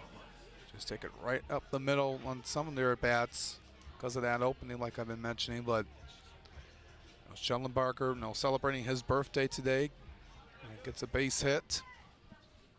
We talked about that heads-up play he had in right field on the 5-2-6-9 double play on Friday. I asked him about that today. First of all, I got to be honest, I had to give him a high five. I said, dude, that was awesome. That made me so happy just to see. That was one of the coolest plays I've seen, and just very smart thinking. And he said, a pickle is not something you're really taught. Like, it's as a fielder, especially an outfielder, you're not really taught what to do in a situation where there is a pickle. And that's what happened when Williams Nelson grounded it to third base and Fox Liam was caught off the bag. He found himself in a pickle that the infielders had to sort out. And Schellenbarger immediately said as soon as he saw the pickle, he came charging in, and he knew a lot of times when the fielders get moved around on the infield, the base runner or the batter at the plate, as Califoot puts this one out into right, it drops and dies. Schellenbarger will go all the way to 3. The throw is cut off at second. It doesn't come all the way through finally, as the Mammoths take their medicine this time. Runners on the corners with nobody out. Nice base hit from Joey Califoot. And you can't really, going back to that play, on Friday, you can't really prepare for that. And that's a good read by Schellenbarger just to come through, because Williams Nelson was rounding second, like no one's paying attention to me. I'm thinking about going to third. Then he realizes that they're going to throw it back, and Williams Nelson was kind of like hesitant, had to get back. And he had the right idea, being aggressive, taking advantage of fielders not covering their bases in order to get the pickle. But he just got a little too greedy and was caught off second base. You don't expect the right fielder to come all the way to the infield from right to the second base bag to be behind you. And Pup and Schellenbarger saw each other and communicated, and Pup made a nice throw right to second base to get Williams Nelson. And that was a huge double play in that game. Yeah, those plays you can't really prepare for, and you don't really practice because you don't really see those very often. Yeah, that's just athletes being athletes. Just heads-up plays by both Pup and Schellenbarger. 0-2, swing and a miss. Flores down on strikes. The first strikeout for Bo Atkins. Still not out of the woods yet. Todd Maddox comes to the plate with a base knock and a run scored already today. Yeah, he's been doing really well coming in. Single his last time up, came in as a pitch runner for Noah Marcoux late in the game Friday, but getting the start over at the hot corner. It was Chandler Dunn on Friday who started over there.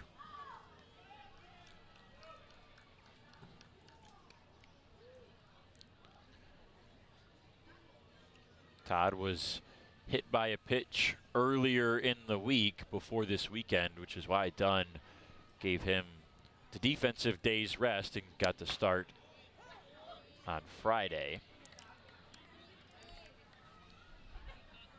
Decent crowd here on Sunday. Plenty of kids for Sunday Fun Day. It's a good time to come out and enjoy the summer weather and watch some good baseball out here. Finally have had a sustained duration of good weather here in Utica. A couple days in a row, avoiding the rain, avoiding the wind. It's just been partly cloudy, sunny skies, high temperatures. It's been fantastic. It's been perfect for baseball. And Maddox slices the curveball into right. This is in no man's land. It's caught by Mills, tagging is Schellenbarger. He'll now go back to third base. Mills, a crisp throw into the diamond, preventing the run. And the Hoppers in danger of stranding those two runners on the corners after getting them on with nobody out. yeah, good job, by Mills. Coming in, it was also a good choice by Schellenbarger to stay back. It was kind of too shallow of where Mills was at to go, and if he was a little bit farther back, maybe you try to go for it, but no, you're up 6. But it's a smart choice just to hold back at third. And Pup backs off the curveball and watches it slide inside for ball 1.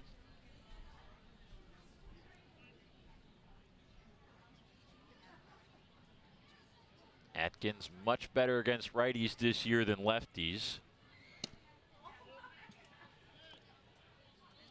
The 2 lefties he's faced today, 3 of the 4 have all gotten base hits. The only one that didn't was Noah Marcoux last inning. 2-0 on the righty Pup. High 3-0. Porter, who switch hits, will bat from the left side next, should it get to him.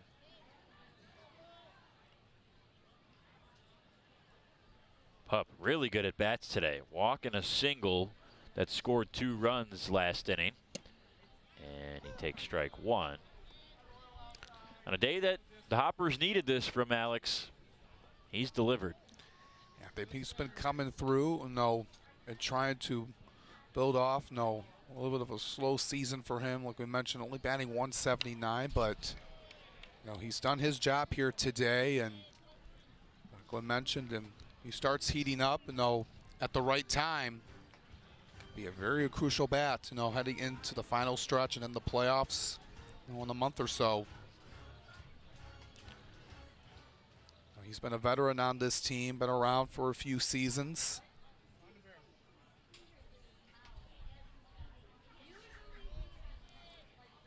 Runner goes on the 3-2.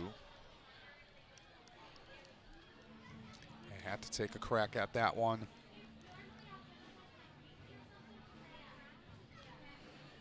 Still Califoot at first and Schellenbarger at third, both reaching on singles. Hopper's seen the ball well today. They've already got 8 hits. Runner goes again, and that one is fouled one more time, this time over to third base. Pup has seen 7 pitches. The next one will be number 8. He's been working for it. He's been working hard every single at bat. He's not going to go away quietly. The runners are going to be on the move again. Califoot off with the pitch, swing and a miss. Fastball up, and Pup couldn't catch up to that one that time. Atkins lets the first 2 on and strands them there. Strikeout, flyout, strikeout to end the 5th. Mammoths in need of some offense when we come back. It's 7-1 in favor of the Hoppers on the USPBL network. We build roads, bridges, wind farms, and pipelines, schools to skyscrapers. Our members create monuments. We operate. We're the operators and mechanics behind the advanced heavy machines that move Michigan forward. We maintain boilers and HVAC. Our members run the complex heating and cooling systems that we all depend on. Our training is second to none, and safety is our priority. We are Operating Engineers 324, and we keep Michigan running.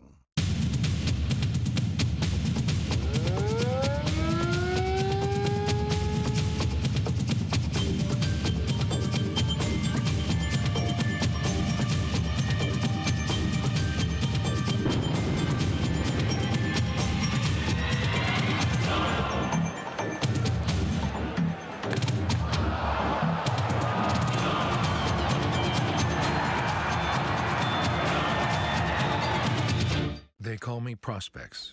Since the day I was born as a diver's watch, the challengers of the world have taught me many things. Life is not a numbers game. It's about challenging ourselves.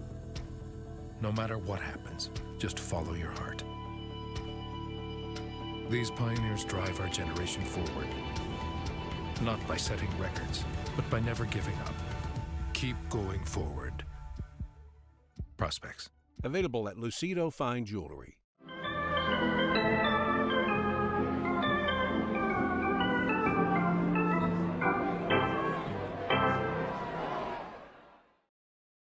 Chris Kelly has retired 6 in a row, so he's out there for the 5th.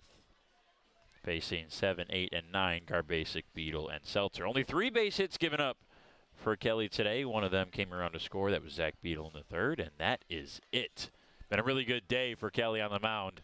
Exactly what Ryan Kottke wanted and needed. Yeah, absolutely he needed. We've been stressing about it throughout the entire broadcast. Need Kelly to go through and pitch a great game, have a good performance, and he's been doing that so far, only allowing the 1 run back in the 3rd inning. But nonetheless, has been doing his job, and what he's been doing all season long was a guy that you can rely on every time he steps out on the mound and get you a good game like he's been doing so far.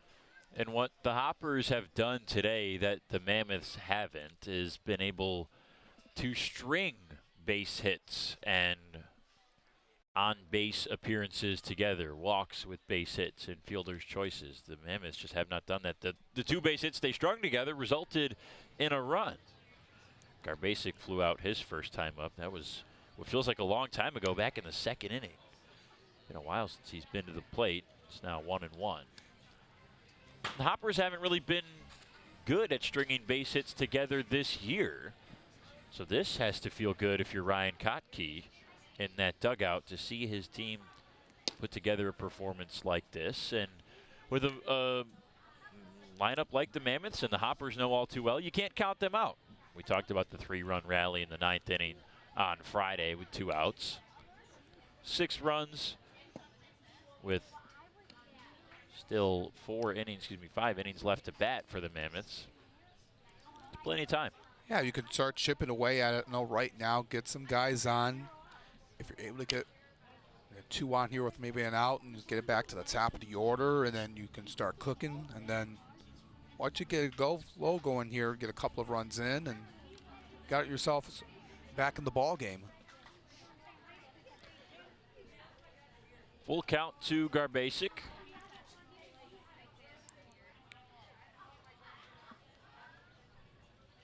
Swing and a miss. Got him with the slow looping knuckle curve from Chris Kelly. 7th strikeout of the day. He's like that pitch, that knuckle curve. That's something that you don't really see a lot, but able to get right down to Garbasic. Not to get anything on that, and retires him for the 1st out. First pitch fastball in for a strike. He's been able to find command, get ahead in the count, not falling behind. And Beadle, the only Mammoth to score back in the 3rd after his single. Falls behind 0-2. 63 pitches so far for Kelly. Very good number. Could see him at this rate working into the 7th or even the 8th. Porter thought it was strike 3. Beadle gets another chance, though. That was really close. It was a perfectly set up pitch. It was right over the heart of the plate, and Kelly thought it was strike 3, but not so by the home plate umpire. Swing and a miss. Don't need the call when you can get him swinging. The knuckle curve does the damage again. 8 strikeouts for Chris Kelly. And for the 2nd time today, he's gone 3 in a row. He ended the 4th with Williams Nelson striking out swinging. And he starts the 5th with Garbasic and Beadle down on swings. Yeah, 6 of the last 8, all resulted in punch outs. And the Mammoths have not had an answer to Kelly's knuckle curve. And Seltzer puts it into his own bullpen. Hard hit off the bat, but just strike one. He's been being aggressive. No, he's been working at it. Oh, he had that double his last time up.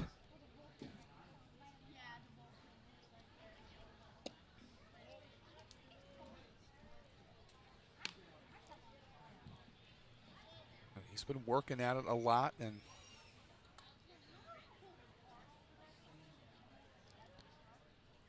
righty on righty, the 1-1. Kelly delivers, curveball, perfectly placed. Down and in, nothing Seltzer can do with that pitch. It's 1-2. yeah, just tough. It's just really tough for the hitter to take, and just how you can swing at that. 1-2, swing and a miss. Chris Kelly strikes out the side here in the 5th. His team is up 7-1. He's got 9 strikeouts on the day, an unreal performance from the right-hander on the mound. We'll head to the 6th at 7-1 Hoppers on the USPBL Network. You dreamed of starting a company, not an HR department, but your business has grown fast, and so have the complexities of payroll and taxes, benefits administration, and other HR functions. That's why your business needs a professional employer organization like Tryon Solutions. Tryon provides businesses of all sizes access to top-tier healthcare and employee benefit plans. With Tryon, you don't have to grow it alone. Visit RelyOnTryon.com. You can always rely on Tryon. Check your checking. If your account doesn't get you pumped, amped, or geeked, make the switch to Genius Checking from Genesis Credit Union. It's just genius. The Dave & Buster's method is designed to help you unlearn adulthood and reset our life around zapping stuff and cheering for stuff with your friends. Begin the method today with 5 free games. You know you want to.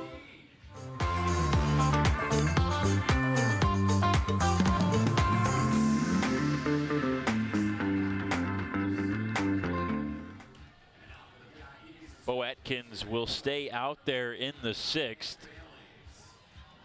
As Hopper's offense has generated a lot of production in the last 2 innings.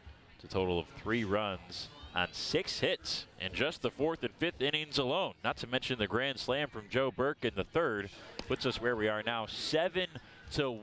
And that one doesn't matter at all with what Chris Kelly is doing on the mound right now. He gave up that 1 run in the 3rd, and since then, after the 3rd, he has retired, or into the 3rd, now 4th and 5th. He's retired 9 straight, and 7 of them all on strikeouts swinging. Yeah, he's been tough to stop, especially with his off speed, his knuckle curveball, and the Mammoths have not had an answer for it. They haven't been able to adjust to that and try to get a chance to get something off of it, but you got to give credit to Chris Kelly, who's been doing sensational here today. Hasn't pitched in 10 days, coming off that 5-inning, 4-run outing against the Beavers a week and a half ago. It's just a stark contrast for Kelly between those 2 starts, too. 4 runs, not terrible, but it was on 11 hits, and he only had 4 strikeouts in those 5 innings. He's doubled that strikeout total and has yet to walk anybody today as Porter pops it up. This will go back to the seats. No room for Beadle. Talk about the bounce back for Kelly. He came in already with a low walk total and a walk rate. Opponents were hitting just 225 against him. That's going to go down.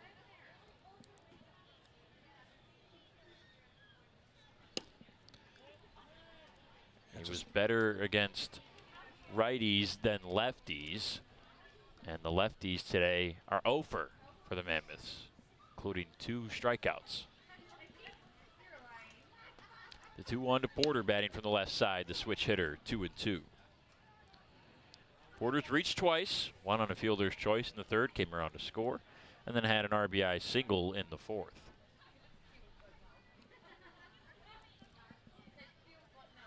Swing and a miss. That forkball diving right under the barrel, and Porter is down to start the 6th. Yeah, good pitch by Atkins. Heading in the low part of the zone, maybe a little bit downstairs, but Porter went after it.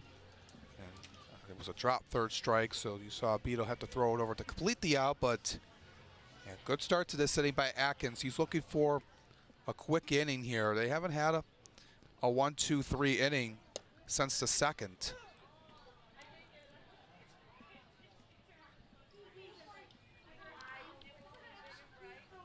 Atkins allowed the first 2 on in the 5th by base hits, and then went 1-2-3 after that. But 5 went to the plate in the 5th, 8 went to the plate in the 4th, 7 in the 3rd. A reminder, after Williel Rangel started his USPBL debut, going 6 up and 6 down. But the second time through the order is what did him in with the Hoppers. Yeah, had a good start to the game, but just the Hoppers had an answer. Acevedo's soft bouncer, that'll get foul. You feel like you're doing well, you're in a groove, and you're starting out strong, and then all of a sudden the Hoppers just turn the tables, and with the grand slam by Joe Burke, and shook him up just a little bit, and got him off balance, and then the Hoppers just took over after that and just open it up now with a 6-run lead in the 6th. Curveball missing outside, 2-2.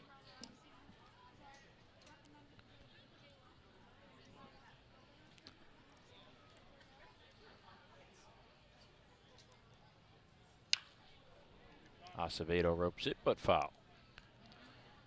6th pitch. Now we'll see number 7.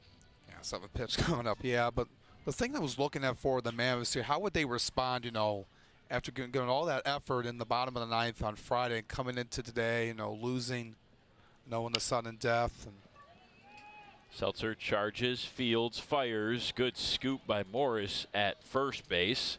2 up and 2 down. That's a good play, just hustle it down. We talked about Kobe Seltzer being a great defensive player. Did so just that. With a little bit of a low throw to Morris, but able to just scoop it up and retire Acevedo. But going back to my thought of the Mammoths, is how would they come out here today?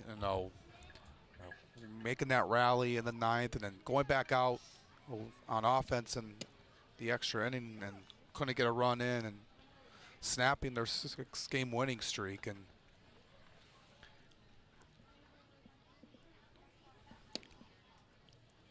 curveball catches the corner quickly. 0-2 on Noah Marcoux.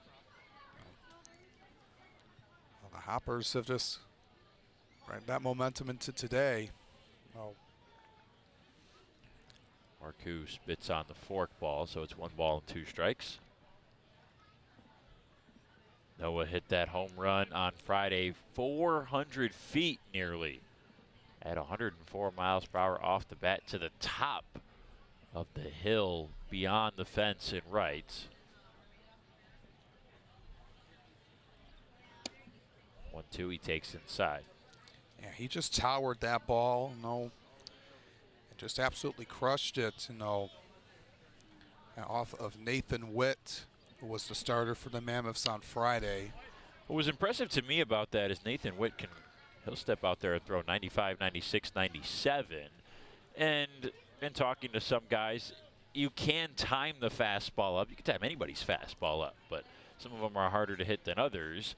And Witt's got a good one. And Marcoux did that on the first pitch. This one's back up the box off of Atkins into center field for a single to keep the inning alive. So the Mammoths still can't get a 1-2-3 inning as it goes to Joe Burke. But back to that fastball that Marcoux hit, he did that 96 in on the plate and jumped on it on the first pitch to not have live swings. It was just his second game back from his injury in the last 2 or 3 weeks, to have like 5 live at-bats in the last 2 weeks and be timed up on one of the fastest fastballs in the league to hit it 400 feet. It just goes to show you how good of a hitter Marcoux is as Burke skies the first one into center.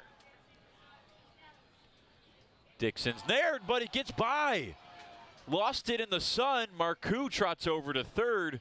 Burke was ready to go back to the dugout. Now he's on first. Boy, you can't give an error on a fly ball that doesn't touch anybody's glove, but man, if there's ever a ball that Dixon you would expect him to catch, it's that one. Yeah, you Dixon thought it was just going to be a routine play, and they got lost in the sun, or you just lost track of it. I think you have to imagine he lost it in the sun, right? Straight up in the sky, the sun behind us as we sit perched behind home plate. Almost right above us now as we're at near the 3 o'clock hour. Like everyone was about ready to just get off the field. You thought it was just going to be a routine catch. Dixon, he makes those plays. But the inning goes on. We'll see how that impacts the rest of this inning. Could come back to hurt this Mammoths comeback in their hopes of that. Schellenbarger, a ball and a strike. Already singled today, 1 for 3 total.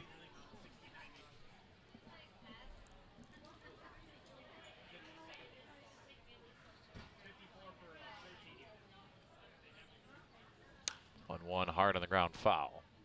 Schellenbarger too far out in front.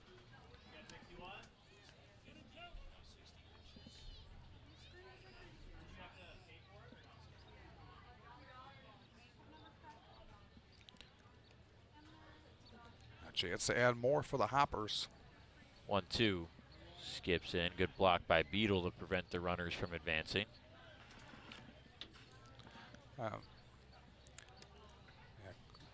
good stop there. Beadle really solid behind the dish. Atkins ready to deliver pitch number 62 in his relief appearance. Tipped into the glove, strike 3. Schellenbarger strikes out. The Mammoths avoid disaster after what should have been an easy fly out from Joe Burke. They strand the runners on the corners and trail by 6, trying to get some offense in the other half of this inning. You're watching USPBL baseball here on the USPBL Network. We'll be right back after this. At Ascension, Michigan, we're committed to being your first choice for healthcare. Our nationally recognized heart program is the leader throughout Michigan in minimally invasive heart valve procedures. For joint replacement, spine, and cancer care, patients choose our specialists for advanced care and treatment. And we also excel in the things that can't be measured. Listening more closely, caring more compassionately. Companies are competing for talent like never before. With the complexities of handling tasks like payroll, benefits administration, and other HR functions, it's easy to see how a professional employer organization like Tryon Solutions makes all the difference. Tryon empowers businesses of all sizes to attract and retain talent by offering access to top-tier healthcare and employee benefit plans. With Tryon, you don't have to grow it alone. Visit RelyOnTryon.com. You can always rely on Tryon. Check your checking. If your account doesn't get you pumped, amped, or geeked, make the switch to Genius Checking from Genesis Credit Union. It's just genius.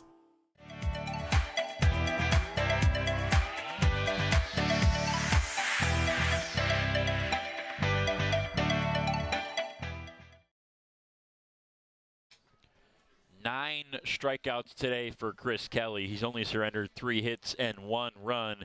He's on a 4 straight strikeout streak right now. See if he can continue that in the 6th against the top of the order, Hacklin, Dixon, and Morris for the Mammoths. Yeah, looking to continue what he picked up where he left off, and he's been really strong here on the hill today, Brendan, and been a bright spot here today.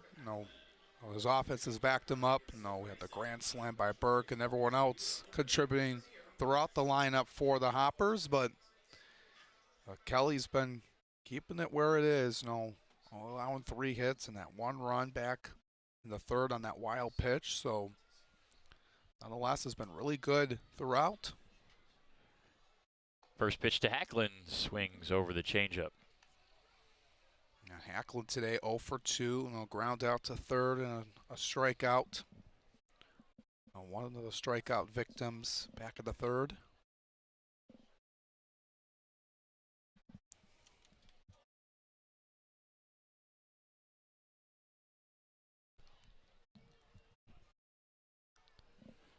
Hacklin's 0 for 5 in the series.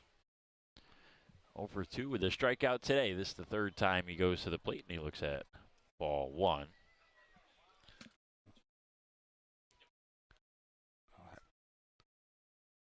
Had a good weekend. So there is movement in the Hoppers bullpen. Speculating on how far Kelly will go today. 9 strikeouts already, 4 in a row as of right now. The 1-2. 5 in a row. First one looking out of the 10 today. Hacklin can't believe it. He sent back to the dugout. Chris Kelly spotting every pitch right now. He's just been on control. Right down the heart of the plate. Good setup by Taj Porter to set it up perfectly for the umpire to ring Hacklin up. I think the strange thing, I was going to talk about with Kelly, what's been impressive is all 3 pitches he has command of, he has conviction of, and he's able to locate them today, both the sinker, knuckle curve, and changeup. And even with him locating all of them, every strikeout has been swinging. So it's deceiving to the hitters. He finally got that last one looking to Hacklin. But that's not to say that he's not spotting these pitches beautifully. Yeah, he has good accuracy on where he wants to throw them, and the hitter's been going after it, and just like you said, with the 9 swinging strikeouts, and like you said, he's been on point, here today. Kind of a difficult, like we mentioned, with 10 days off, not going out like every 5th day like you see in the pros, but getting a chance here with that extra rest, to regroup and retool on what happened a week and a half ago where he allowed 4 runs in 5 innings, but been really well behind him. And falls behind to Dixon and surrenders his first walk of the game, and that's only fitting in baseball to go 5 straight strikeouts for 10 total, and the next at bat is your first walk. So Dixon's on base. They've got speed over there for the Mammoths. Maybe they can do something with it. 12 stolen bags this year for Burrell. And this is the first time he's reached base this series. We mentioned his 0 for 5 outing on Friday, and something that they missed having, but they were able to come back without him, without his production. But we'll see now. Far from over, in the bottom of the 6th. You got the right part of the lineup coming up, and if you can tack on a couple hits and get some runs, you're back into this game. You get 2, maybe 3 here, and I think this is a good, wise decision here, Brennan, by Taj Porter to just talk with Kelly. Yeah, he's missed a few outside of the zone. Obviously, the 3-1 walk to Dixon and the last 2 curveballs were spiked into the dirt. Yeah. So Porter goes out to have the conversation with Kelly, try to get him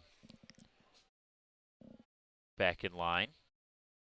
Maybe a little blip, maybe some stamina as he's into the 80s with the pitches. Hard hit to third, and it's past the glove of Maddox, off his glove into foul territory. Dixon stays at second, not going to test his luck. 2 on with 1 out. Livingston Morris, hard hit ball on the ground, and it results in a base hit.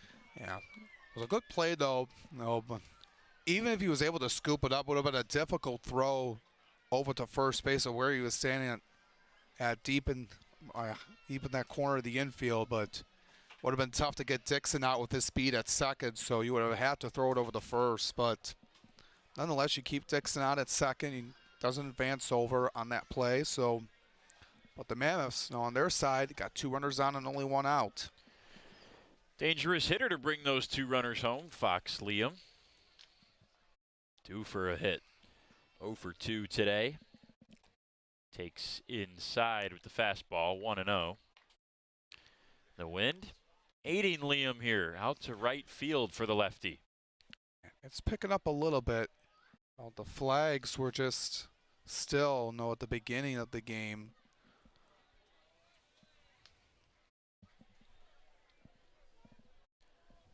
Fox did go 2 for 5 in the loss on Friday.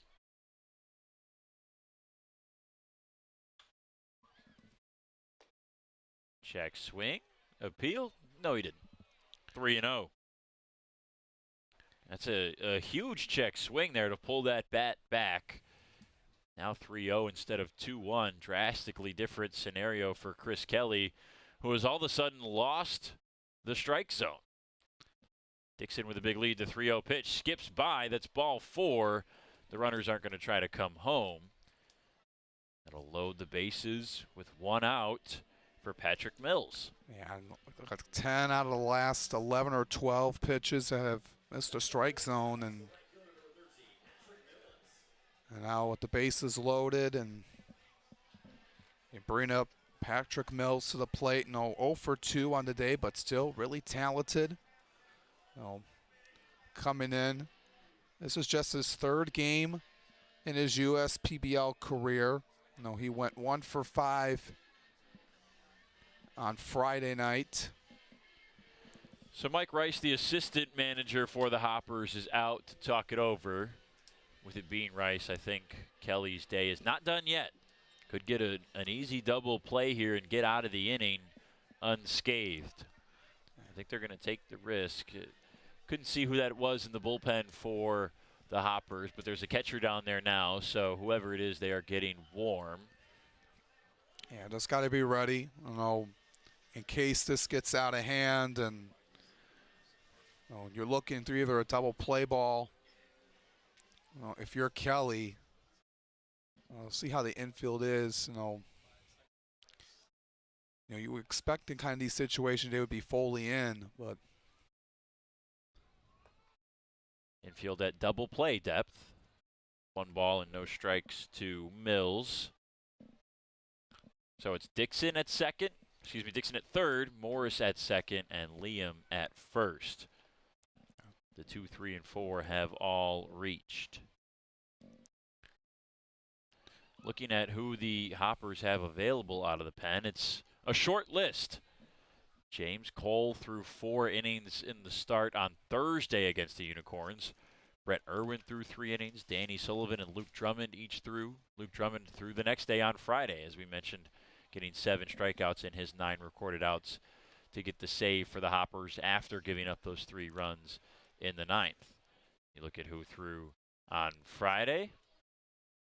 Ryan Carolden, Christian Stelling, Danny Sullivan, and Luke Drummond again. The 3-1 fouled back by Mills. So,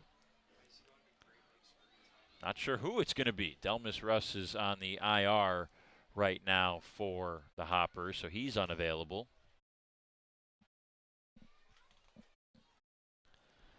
Bases loaded, 3-2 to Mills. Outside, not competitive. 3 walks in the inning from Chris Kelly. And now the Mammoths get 2 runs on the board. Yeah, just threw that outside and away. You keep the bases loaded, but it's still a 5-run deficit, but come up here with Williams Nelson, who's 0 for 2 today. Hopefully maybe you can get something on the ground and get turn 2. Ryan Kotke staying in the dugout. Still riding with Kelly here in the 6th. He has earned this leash, and so has his offense. This is what we talked about a few innings ago, that because of the 7-1 lead and the fact that you need Kelly to go as deep as he possibly can in this game, he has a longer leash to give up a couple runs. He could surrender 3-4 runs here in this inning, and they might still find themselves in a decent spot. Ryan Kotke is in a very tough situation with this bullpen. He needs Chris Kelly to get out of this inning and at least get to the 7th. Yeah, that's his right mindset here. This has become a lengthy inning for him now. He's now approaching 95 pitches with his next one coming up, and that's Brett Irwin, we can confirm, in the bullpen. So he would be next. Chopped foul off Williams Nelson's bat. So 2-2. Dre with 2 strikeouts today. Yeah, he's been looking to break out of this and get the Mammoths back in it, you know. Even if he gets, you know, 1, maybe 2. The 2-2. Swing and a miss. Big strikeout for Chris Kelly. And Williams Nelson, for the 3rd time today, is down on strikes. Now 1 more out left for Kelly to avoid major danger, as only 1 run has come across already. Yeah, that's just a sign of relief for Chris Kelly. He needed that one. Oh, he would have liked the double play ball to get out of it, but no, nobody comes home. Runner's intact. No, it's a little bit outside of the zone, but a good location nonetheless. Garbasic swings at the first pitch. Knuckle curve breaking under the barrel. 0-1. Approaching 100 for Kelly. Chance to get out of this inning before he gets there, though, but he won't, as it's under the glove of Todd Maddox. A good swing from Garbasic. 1 comes around. It's Morris. Liam rumbling home. He scores. And the Mammoths have put up more. It's now 7-4 here in the 6th. Yeah, this one just got under the glove of Maddox. And just a tough play. I want to go out to left field, and the complexity of this game has now changed. You know, now it's just a 3-run game. You know, the Mammoths now have some life. You know, they're not out. On the ground to short. Pup fields. He'll go to first, and Burke stands on the bag and stands tall to get the out. Chris Kelly, 99 pitches, 11 strikeouts, 3 walks coming in the inning. That's all he gave up in the game. His day is probably done, as you see the embrace from assistant manager Mike Rice there. An unbelievable day, and because of his offense, they still lead it 7-4 as we go to the 7th.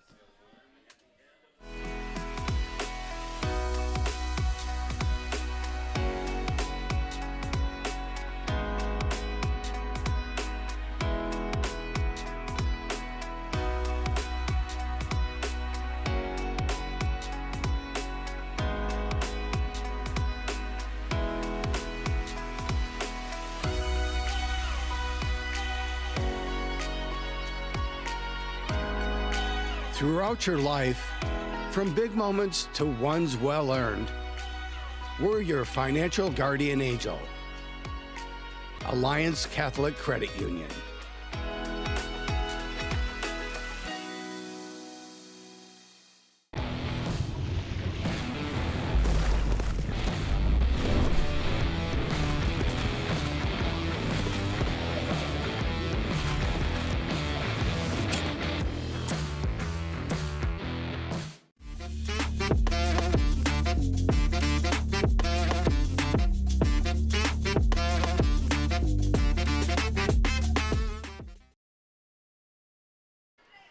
Cal Coughlin on the mound for the Mammoths in the 7th. They've pulled within 3 as they get 3 in the bottom half of the 6th. It's now 7-4.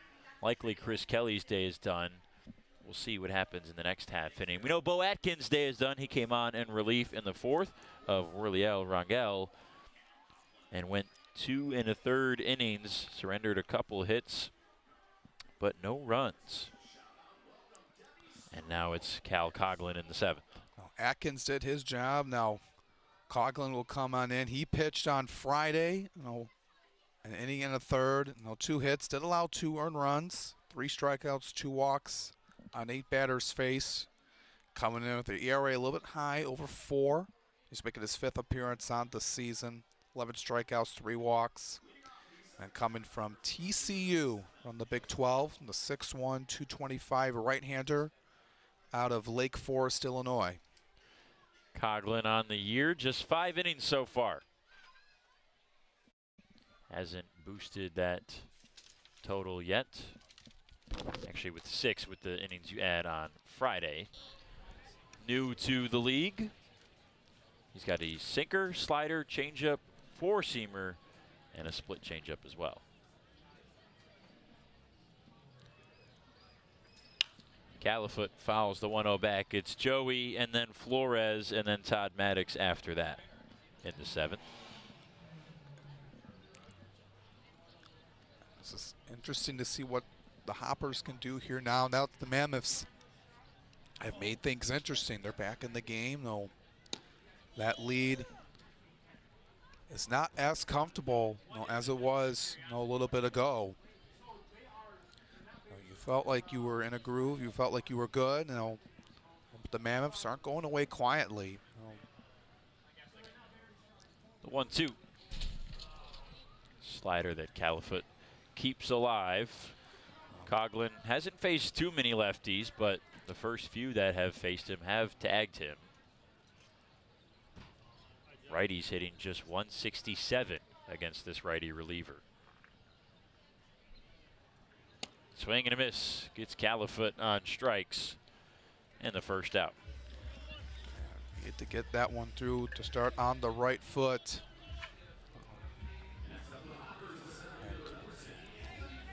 Everything you can here, from assistant manager Karn's pitching staff right now.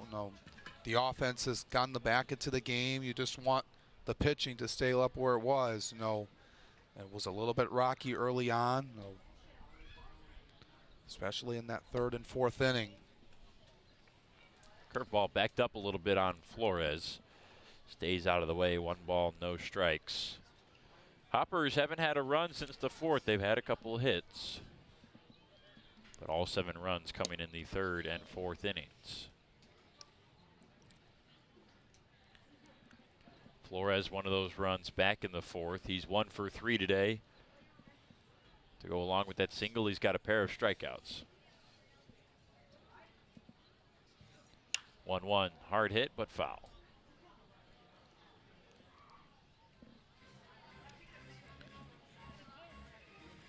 It's the point of the game where in this final stretch,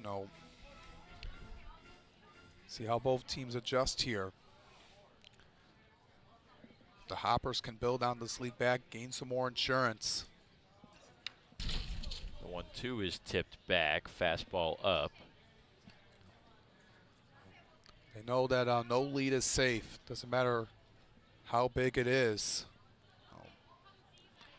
Had that 4-1 lead on Friday in the top of the 8th before the Mammoths tied it up in the bottom of the 9th. Yeah, well, now the Mammoths are just as close as they were down to their last out in the 9th on Friday. Trailed by 3 runs, as they do here. 1-2, did he go? They're not going to ask the first base umpire, so 2-2. Abito wanted the appeal from the umpire. He just kind of kept his hands in his pocket. And kind of like it's up to the home plate umpire, so let's go by what he says. Swing and a miss. No need for the appeal on that one. Fastball blown by Flores. Back-to-back Ks here in the 7th for Coughlin. Yeah, good moving on that last pitch by Coughlin to make Flores whiff at it, and that's something you need right now. And if you can get a 1-2-3 inning here, you put yourself in a really good position. You feel good about yourself turning it back to your lineup.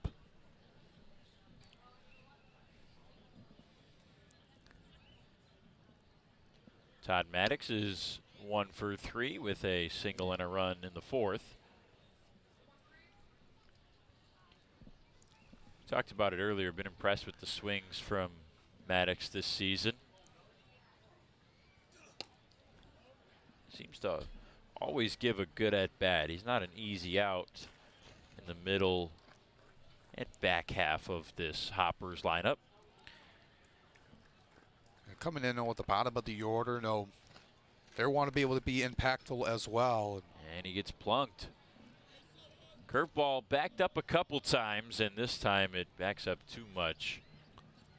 Doesn't curve enough, and Maddox is put aboard with 2 outs. He's going to work at it. He's not going to chase anything away. We haven't seen a whole lot. New USPBL guys swinging at balls way off the plate or way outside, which is something that's been really crucial here, is having a good discipline at the plate. not forcing anything, not swinging anything that they know they can't swing at. Pup has had a really good day. Despite the strikeout in the 5th, that was a 9-pitch battle. And before that, he had a walk that led to the rally in the 3rd. Culminated in the Joe Burke grand slam. And then in the 4th, he had the 2-run single that added some insurance to the scoreboard. He falls behind 0-2. Yeah, he's been doing really well at the plate. No, despite what he's been doing, no, the 1 hit, but he's giving the Mammoths pitching a run for their money.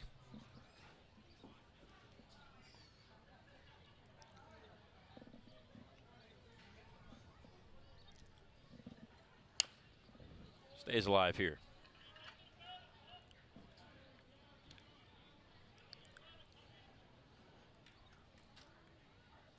Coghlan's going to try to figure out something to maybe go inside or maybe hit the outside corner maybe. Pup's always a difficult out. Went up with the fastball, and Pup stayed back, did not chase. A good eye and good discipline. Pretty big major league slate today of games. Tigers down in Miami looking to win the rubber match of that series. Pup out into center. Shallow right, and that's no man's land. Nobody's going to get to it. 11th hit of the day for the Hoppers is a bleeder into right center to keep the inning alive as it goes to the 9-hole hitter, Taj Porter. Yeah, it doesn't matter if you're down 0-2 in the count. Alex Pup, he's going to make you work for it. And right there over the head of Williams Nelson and right in between Dixon as well as Mills. So he's been doing really well here today and earning his at-bats and getting himself on base, and has to be really happy about himself here. Well outside, Porter doesn't even have to think about it. 1 ball, no strikes. The Angels and the Blue Jays in the 3rd game of that series. Blue Jays took the first 2. The Angels, obviously the big news with them this week, taking Shohei Ohtani off the trade market and going all in to try to make the playoffs this year. Out into center. Dixon is there, and he's able to collect this one for the 3rd out. 2 runners stranded from Cal Coghlan after a couple of strikeouts, and they're out of the 7th. Still 7-4 Hoppers. Mammoths trying to continue to add offense as we're at the 7th inning stretch. Take me out to the ball game, brought to you by Genesis Credit Union.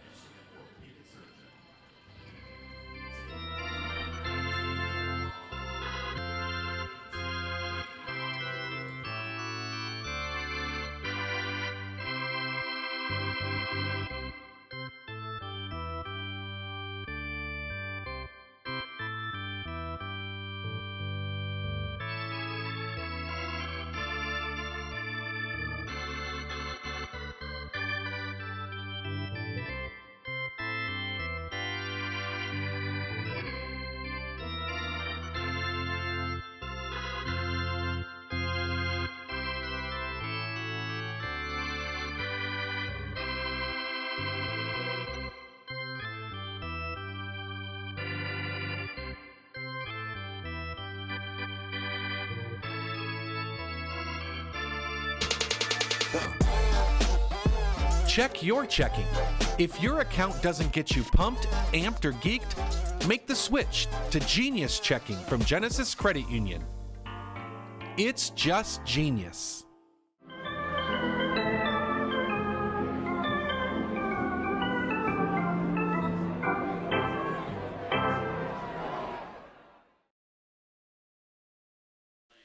And welcome back, everyone. Getting ready to start the bottom of the 7th inning. It's a 7-4 Hoppers lead over the Mammoths. Alex Johnson with you. Brendan Shabaf will be back in just a moment. Brett Irwin takes over in relief for Chris Kelly here today. Had a great performance. Well, did allow 3 runs, in the last inning, but nonetheless, a great day for Chris Kelly as his day comes to an end with 10 strikeouts and able to do his job here as Brett Irwin comes in, the 6'1", 195 right-handed pitcher from Fairfield, California. Now comes in with a 3.31 ERA, 0-1 on the season. He's making his 13th appearance on the year. 16 1/3 innings pitched, 18 strikeouts compared to 7 walks, 177 opposing batting average. His last outing was on Thursday, where he came in relief for starter James Cole in that game against the Unicorns. He went 3 clean innings of work, only allowing 2 hits, 1 walk, and 4 strikeouts, with 13 batters faced. How about the day for Chris Kelly that you just mentioned, Alex? Just can't say enough about how spectacular he was, even in that 3-run 6th inning, to gut it out and force his way through that inning when his team really needed just that one extra inning is going to save that bullpen as Brett Irwin comes on in the 7th. Yeah, he did his job. You know, we would have liked it if he went clean, but no, you had the lead. No. Well, the pitching staff was a little bit low here today. We mentioned that throughout the entire broadcast, Brendan, but he was able to get the job done. I mentioned if he went 6 or 7 innings, that's still a good day. That's fouled from Seltzer. No balls and 2 strikes. And now see if you get Irwin, maybe ride out the rest of the way. Irwin, the 24-year-old native of Fairfield, California, an all-star this year in the USPBL. 13th appearance this season, all out of the bullpen, totaling over 16 innings. He's got a 3.31 ERA. The 1-2. Sky to the gap in right center. Schellenbarger's there, shielding his eyes from the sun. He makes the grab. Yeah, good call off. Notice Flores was hustling in there as well, but you like the communication out there. No, taking care of it. No, not allowing that one to drop in and getting the leadoff man out. And but we'll see what the Mammoths do here now, how their mindset is now down 3. Certainly not too much for the Mammoths. The Hoppers 7 runs on 11 hits and no errors. They have stranded 6 men on the base paths. The Mammoths 4 runs on 5 hits. 1 throwing error unofficially on my scorecard, not on the scoreboard here in Jimmy John's Field. And then they've stranded 4 runners on the bases. Yeah. The Mammoths did have some chances, but no, the Hoppers had a chance to add on some more as well, so it can go either way on that, but that was a problem what the Mammoths did earlier in the game on Friday night, where they had some chances, you know, with that double play. That was a turning point in the game. And easy swing and a miss for the first strikeout for Irwin. Ward Hacklin 0 for 4 with 3 strikeouts today. Tough day for him. Yeah, it's not been the day he was looking for. No, he had a quiet game on Friday, but like you said, just that was what he was looking for today. No, it's just a little bit tough. Maybe he can get one more chance here if they can get some runners on and make some noise. So Dixon's 0 for 2 today, but did reach and score after a walk last inning in the 6th. Swings through a fastball here, no balls and 2 strikes. For Irwin, it's a 4-seam fastball as well as a 2-seam. And then the other 2 pitches are a changeup and a slurve. It's a good mix of pitches to use. Go anywhere on the 0-2. Goes with the riding 4-seam up, and it misses away.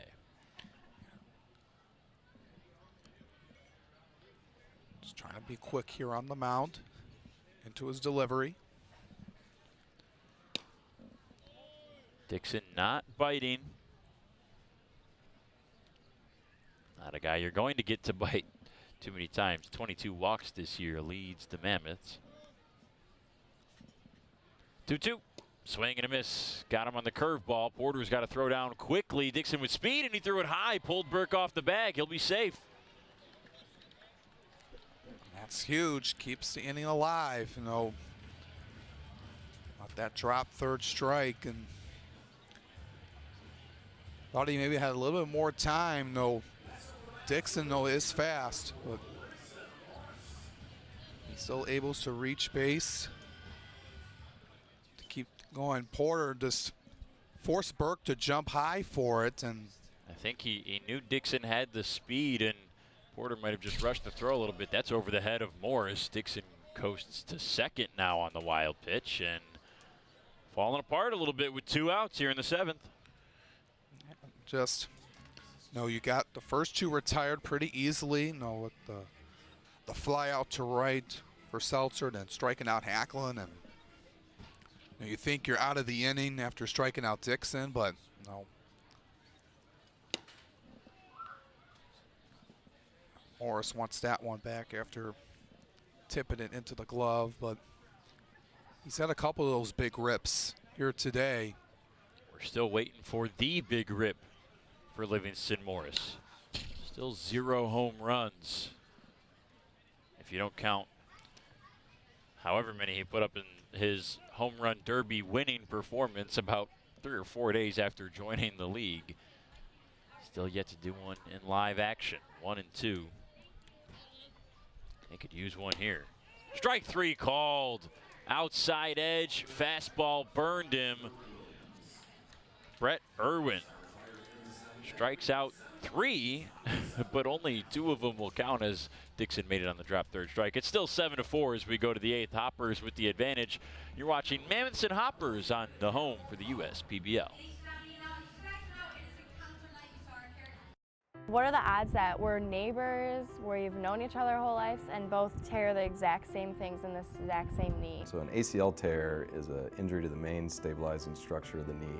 You want a good team around you, because then you know that what you're doing is going to help you in the long run. My message to everyone who's helped me, thank you so much, because you guys helped me progress so much. Also hearing it from a friend that's went through the exact same thing, I think sort of helps that know that there's a bright side at the end.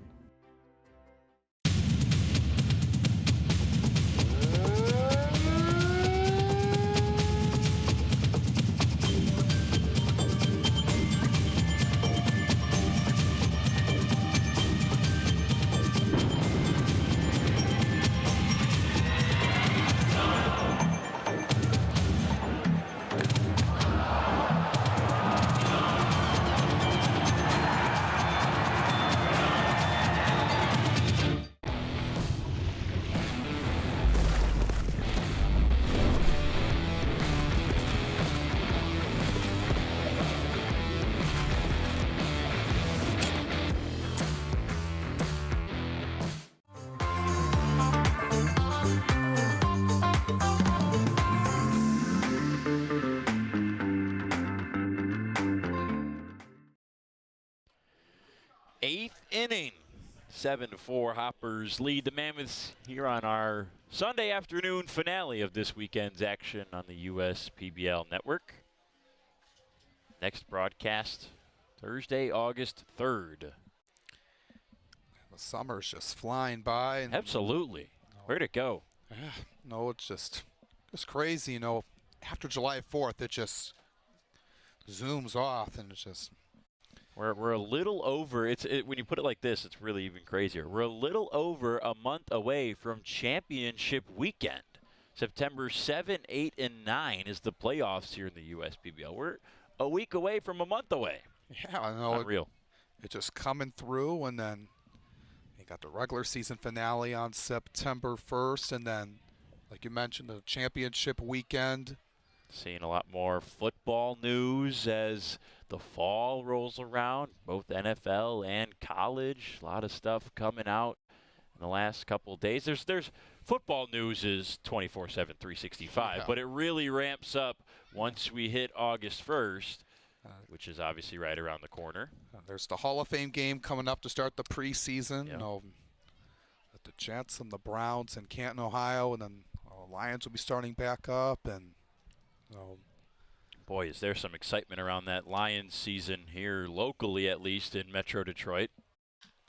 Acevedo, a high bouncer to Garbasic. Easy shoulder high grab, but Morris couldn't scoop it on the one hopper over to the base, and that might come back to eat these Mammoths. Garbasic taps his chest, saying that's his throwing error as Acevedo goes to second. Yeah, just looked like there was just going to be like a routine play, and Garbasic just didn't make the right throw over to Morris, and it just got it on one hop. Looked like he had just a routine play. It just took one bounce to Morris and wasn't able to pick it up, and it goes back to the Hoppers' dugout, and Acevedo's in scoring position after that mistake. It's still Cal Coughlin on the mound for the Mammoths right now. Came in last inning, struck out 2, allowed a base hit, but nothing more than that. Okay. Noah Marcoux is 1 for 3 with a walk and a run scored today. Singled his last time up. Righty on lefty, well outside. Marcoux likes facing the righties pretty significantly. .320 against them this year. He's only faced a lefty 5 times. That's both in part because there are not a lot of lefties and because Marcoux was sidelined with that hamstring injury for about 2 weeks. Only 5 at-bats against lefties this year, 2 hits with them. Also, with the runners in scoring position, adding on more to that, 2 for 6, with the limited sample size, because of the injury, but he's been doing really well since coming back. And going to be a key piece, if he's able to stay healthy and be in the lineup every single day. And 2-2. Popped up. Will there be room? Beetle discards the mask. Garbasic quickly over, right near the edge. It lands just on the first seat of the grandstands. That's Tyler Richley that you just saw in the bullpen for the Mammoths. Somebody else is down there as well, hiding in the shade. We can't see who that is, so expect Richley possibly in the 9th. Yeah. Just try to get some arm throw in there, and just the guy will be back on Tuesday. They'll also play again in the non-public game Tuesday night. And slider outside, 3 balls and 2 strikes on Noah Marcoux. Good hitter, trying to add some insurance for the Hoppers. They'll look to get any runs they can against this Mammoths team. And fouled. Seems like we're just getting eerily close to the same situation that we had on Friday night. Obviously less offense as we entered the bottom of the 9th at 4-1 in favor of the Hoppers, but early offense for the Hoppers, a little bit later numbers for the Mammoths as Marcoux strikes out here on the full count pitch from Coughlin. Yeah, that's a huge out. You make the point, it's a 3-run game. We're in the top of the 8th. The Hoppers, made a 3-run lead during that inning on Friday, and the Mammoths just with 2 outs, with bases empty. Everyone thought, this game was probably going to be done. They were ready for the fireworks, and then the Mammoths said not so fast, and 4 pitches later, they tie the ball game. Burke swings through a high 2-seam.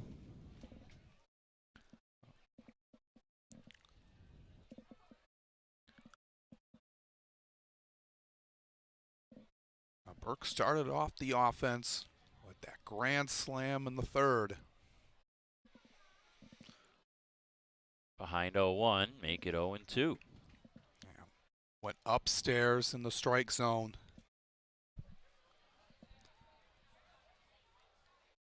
Burke unable to get anything on that.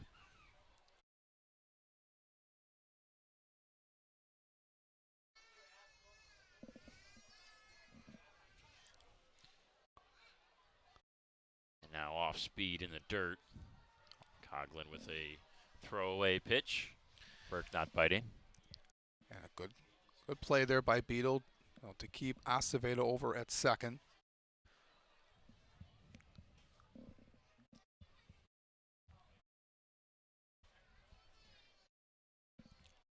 The 1-2. Burke will see another.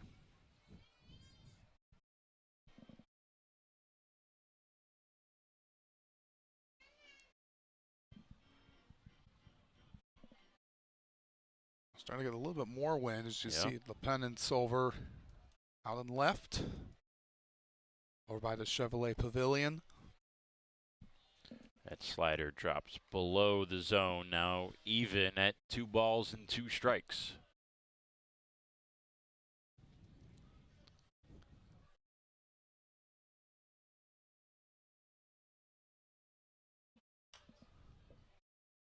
Burke just fighting right now to stay in this at bat. Coughlin not giving him anything pretty. Yeah, just trying to stay, really careful here. And don't want to allow Burke, already had shown off his power today. Don't want to get burned again. Opponents hitting .308 against Coughlin this year with runners on. Joe Burke will not go down without a fight. He'll see at least 8 in this at bat. He's been working for it here. We've seen a lot of guys here today just fighting off pitches. 2-2 again. Slider misses, full count. On the 8th pitch of the at bat, Joe Burke is still standing with that wide stance in that right-handed batter's box. He's ready to send this one off. But the payoff pitch and another foul ball. Could have guessed that might have been coming. Oh. Coughlin is putting these fastballs in a tough spot. Burke, the definition right now of defending anything close with 2 strikes. It's been that way since it was 1-2. He's really worked on his plate discipline and his eye at the plate this season. 7 walks on the year for Burke. The 3-2, back up to center, and it's off the glove of Coughlin. This will be a base hit for Joe Burke. What an at-bat. That's incredible. Just Coughlin unable to glove it, and just Seltzer not in the right place to recover it. And Three hits today for Joe Burke. That one coming on the 10th pitch of the at-bat after falling behind to a guy with really good stuff, Coughlin, who's already recorded 3 strikeouts today. And that puts Bryant Schellenbarger at the dish with 2 on and only 1 out. The corners are the bases occupied. The first pitch to Schellenbarger is outside. Looking to make an impact here, and they'll build on this lead. Burke with a big secondary lead. Schellenbarger slaps it foul. Big spot for the Mammoths here. Know that they're not out of this game, but they only have 6 outs left, and any more runs conceded would be disastrous for their comeback hopes. Yeah, absolutely. Need the double play ball. On the ground, they do get it. Williams Nelson to second for 1. Relay to first. They did not get him. Schellenbarger beat it out to bring the run home. The infield can't believe it. Acevedo scores. It's a 4-run lead for the Hoppers. A tailor-made double play, and it was just too slow developing. And Schellenbarger is safe. Oh, you could see the reaction of Williams Nelson. They really get the out at second. Looked like you were ready to celebrate as Livingston Morris thought he beat him out. And Schellenbarger thought they beat him on the throw, but infield umpire said no. And Williams Nelson was just not pleased about it. Livingston Morris was jumping up, thinking he just got out of the inning, but I tell you, I thought they had him live, but Schellenbarger doesn't go down without a fight. He hustles around the base paths every single time. Does so again there and is rewarded for it. Gets a run to come across. Could impact, the Mammoths and their comeback efforts as they get a run back, for the Hoppers now. And It's a different mindset from a 3-run game to a 4-run game. Now,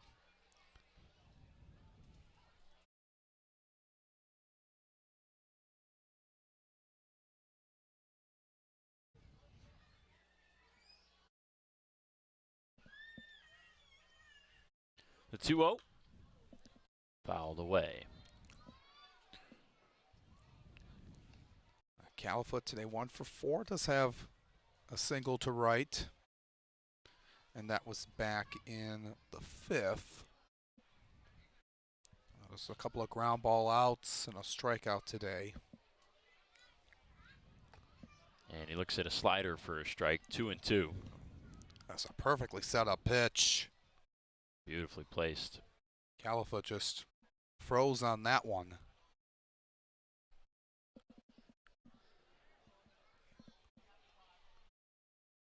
The 2-2.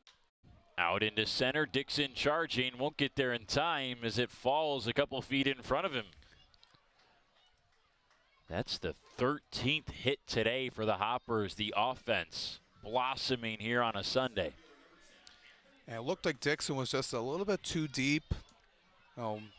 If he was a little bit more in, he would have made that play, but you got to give credit, to Califoot, just sending it up the gut, and dropping it in, and keeping the inning going. And that's 13 hits now for the Hoppers. And This is the end of the day for Cal Coughlin. Tyler Richley is going to come on to save this 8th inning and give the Mammoths a fighting chance to come back in this game. We'll step aside. Pitching change here on the home of USPBL baseball.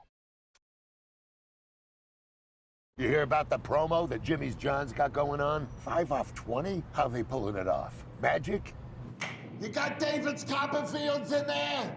Show yourself, Copperfields! Jimmy John's. $5 off orders of 20 or more. You dreamed of starting a company, not an HR department, but your business has grown fast, and so have the complexities of payroll and taxes, benefits administration, and other HR functions. That's why your business needs a professional employer organization like Tryon Solutions. Tryon provides businesses of all sizes access to top-tier healthcare and employee benefit plans. With Tryon, you don't have to grow it alone. Visit RelyOnTryon.com. You can always rely on Tryon. We're the financial champion of Michiganders. Whether you're a goal-getter or dream chaser, an empty nester, or up-and-comer, anyone in Michigan can bank with us. Michigan Schools and Government Credit Union.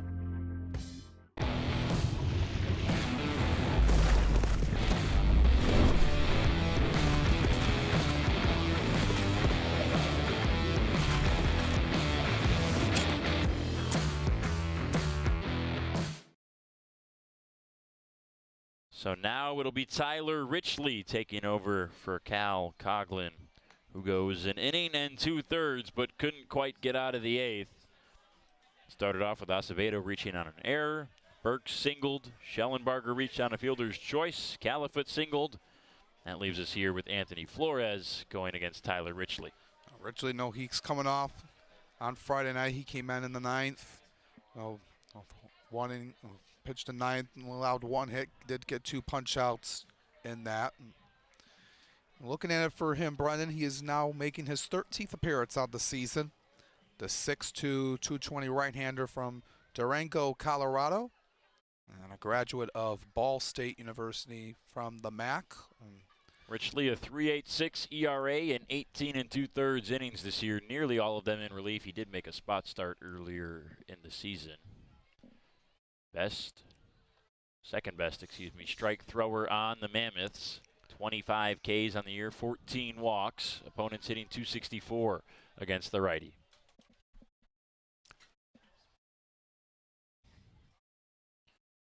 First and second, 2 down. Flores smoked that one. Way foul, way high.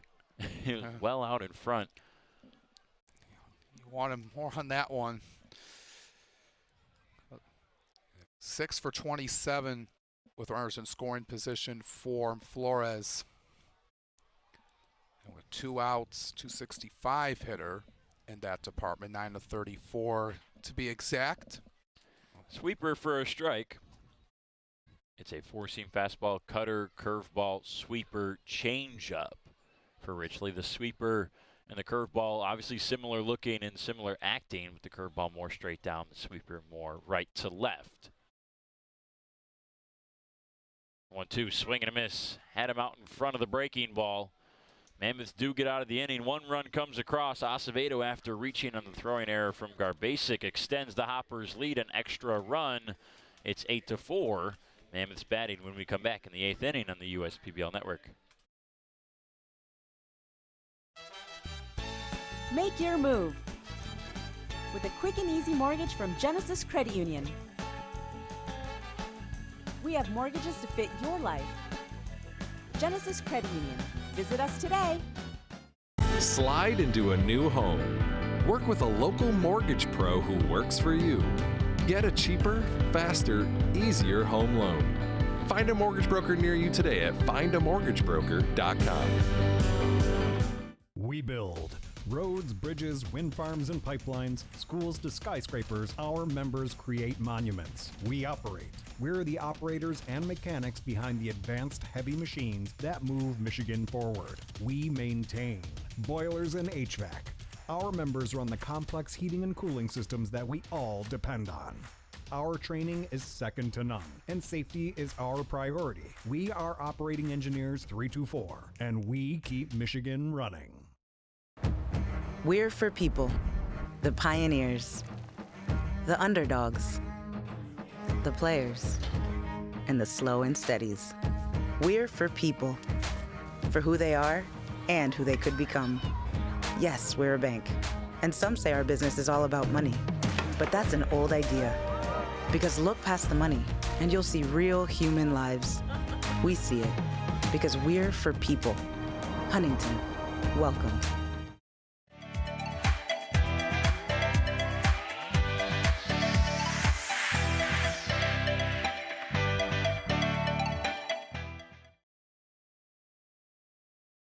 Brett Irwin comes out for his second inning of work. It will be the final inning of this game. We have decided here on Sunday to implement the 2.5-hour rule, as we have surpassed 2.5 hours, 3:37 here in Utica, Michigan. This is the last chance for the Mammoths in the bottom of the 8th, trailing by 4 runs after the Hoppers had an extra in the top half of the inning. Fox Liam pops it up. Taj Porter is there. He'll call off his pitcher, and quickly the Mammoths are down to their final 2 outs. Well, this just changes the mindset now for the Mammoths. With the 3 outs you thought we were going to have, in the bottom of the 9th, but just a different mindset now. Just got to be careful here at the plate to get runners on now. Like you said, Brendan, with just 2 outs left. First pitch to Mills is a strike. Irwin came on in the 7th.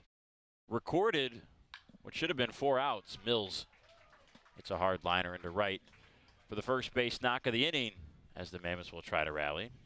He got a fly out and then 3 straight strikeouts, but Dixon reached on the drop third, but was promptly stranded at second. Patrick Mills, that's his first hit of the day. Oh, it's never too late, for the Mammoths. We're down 3 with the bases empty with 2 outs, and the rest is history. They got the triple by Garbasic, then the ground rule double by Combs, and Kobe Seltzer. Just flashing back to everyone who didn't tune in on Friday, tied the game up, and then that forced the extra inning, where the Hoppers held on the win. Fly ball to right. Schellenbarger going back, still back, off the back of the wall. Stopping at second is Mills, so Williams Nelson has to go back to first. That might be the longest single of the year. Can't blame Mills, because Schellenbarger plays a good right field, and he was chasing that one all the way to the wall. It hit the fence, and it is the same as a bleeding single. It's first and second now with 1 out for Alex Garbasic. Yeah, Mills was just wondering if Schellenbarger was going to make that play, and he was just chasing down all the way to the wall. Would have liked maybe to have runners on second and third, but just got to be careful here, because you're down to your final 2 outs, playing it safe. 1 ball, no strikes on Garbasic, who had the big triple on Friday to start the rally. High and outside with the fastball, 2-0. Garbasic with a single already today. He's 1 for 3. Had the 2-run single to third base on a hard bouncer back in the 6th. The 2-0 catches the corner, 2-1.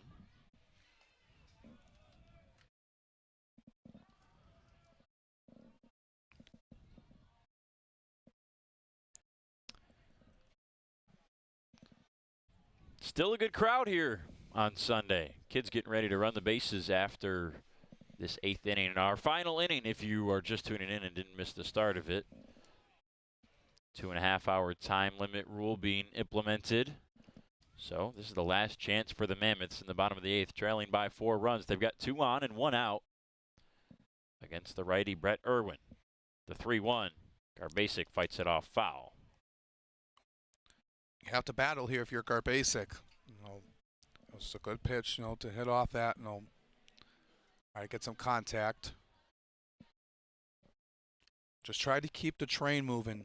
You got Beetle next. 3-2. Over Acevedo into center. Mills has to go to third and stop there. Mammoths playing station to station. They've got the tying run at the plate, and it'll be Zach Beetle with the bases loaded and only 1 out. Now 3 straight singles. Nothing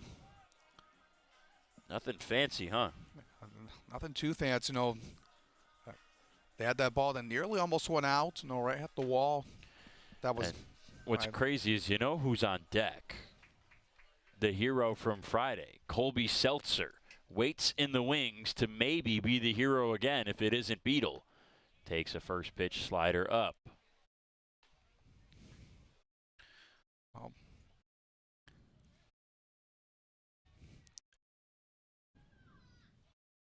Beetle today, 1 for 3, a single and a run. His first time up back in the 2nd inning. Check swing, strike 1. Slurve got him. Yeah, he was thinking about going, held back, but called strike anyways. And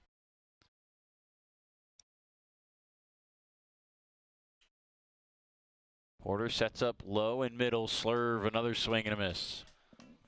Beetle geared up for it, but out in front. Yeah, just tough to get that one out. Now,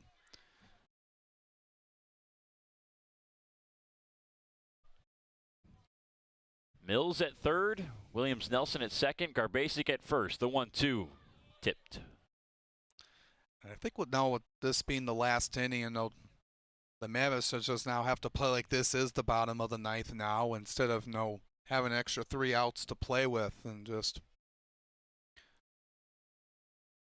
caught them by surprise. And swing and a miss, got him on the slurve into the dirt. Can't advance to first with the bases packed. 2 down, and again, Colby Seltzer down to the Mammoths' last out, has a chance to repeat what he did on Friday and possibly save the game. He's the tying run, digging into the right-handed batter's box. Yeah, could be huge if he can do it again. He was pumped after Friday night's performance where he sent that one over the left field wall to tie the game up. He looks at a slurve outside for ball 1. Irwin, glove at the belt, sets, fires. Seltzer thought about it, gets into a good hitter's count. Another slurve outside, 2-0.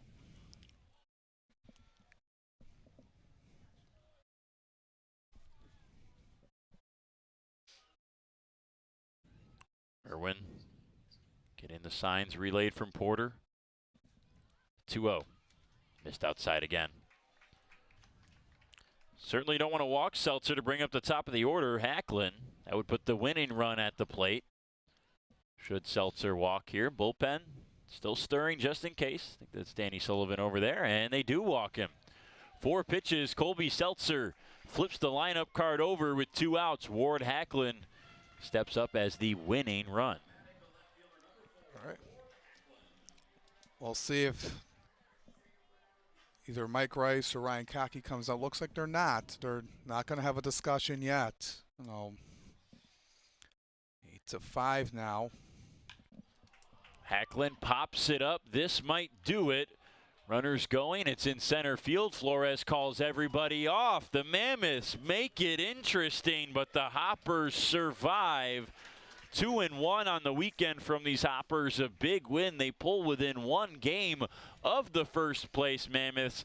8-5 today here on Sunday Fun Day. They win it over the Westside Woolly Mammoths. A nice win for the Hoppers. Yeah, that's a huge win, huge series win for the Hoppers. Coming in on Friday, giving up the lead in the bottom of the ninth, but holding on in the sudden death to hold the Mammoths scoreless in the inning to get the victory. And then coming here again today, taking this series win, trying to go for the sweep on Tuesday in the non-public game. But they're right neck and neck here now. This was a huge series, coming in starting on Friday when talking with Ryan Cockey, but he has to feel pretty good about these Hoppers now heading into August and the final month of this season. Anything can happen from this point on, and they made themselves known here today. And how about Chris Kelly? 6 innings of 4-run baseball, 3 of them coming in his final 6th inning where he was into the 90s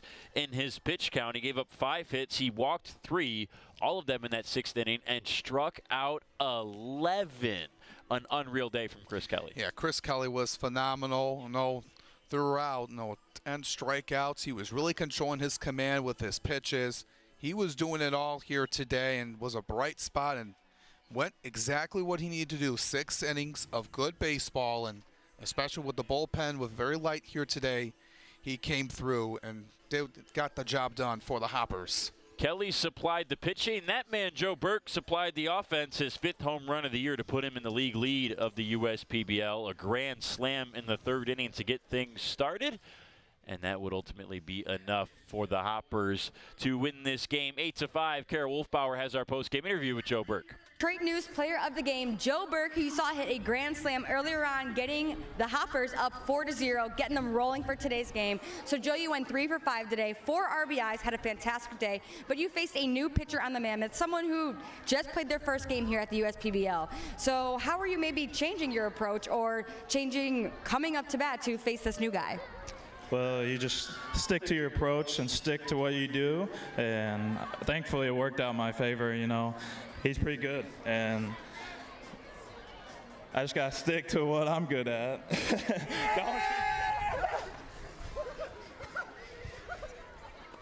All right, thanks, boys. Thanks, Chandler and Witt. Thanks for letting me know, guys. Really appreciate that one. So last question for you, Joe, after getting that ice there.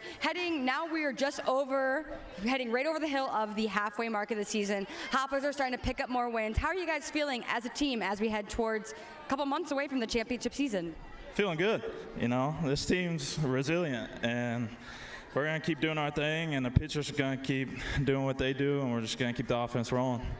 Well, congratulations. It's been a little hot today, so glad you got your ice bath in. Glad I avoided it, so thanks so much, Joe. Thanks for letting me know, guys.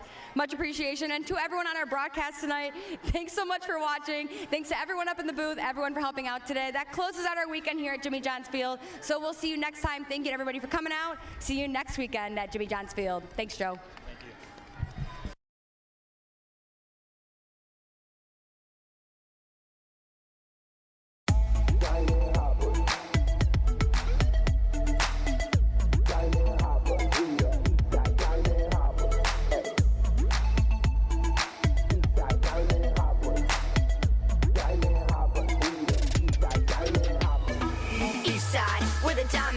Ain't too many of the teams can defeat us. You on the sideline warming up the benches. Need a lesson I can show you, I can teach you. You see a Diamond Hopper fan, point 'em out. Hey, fly ball, catch a frog, walk it out.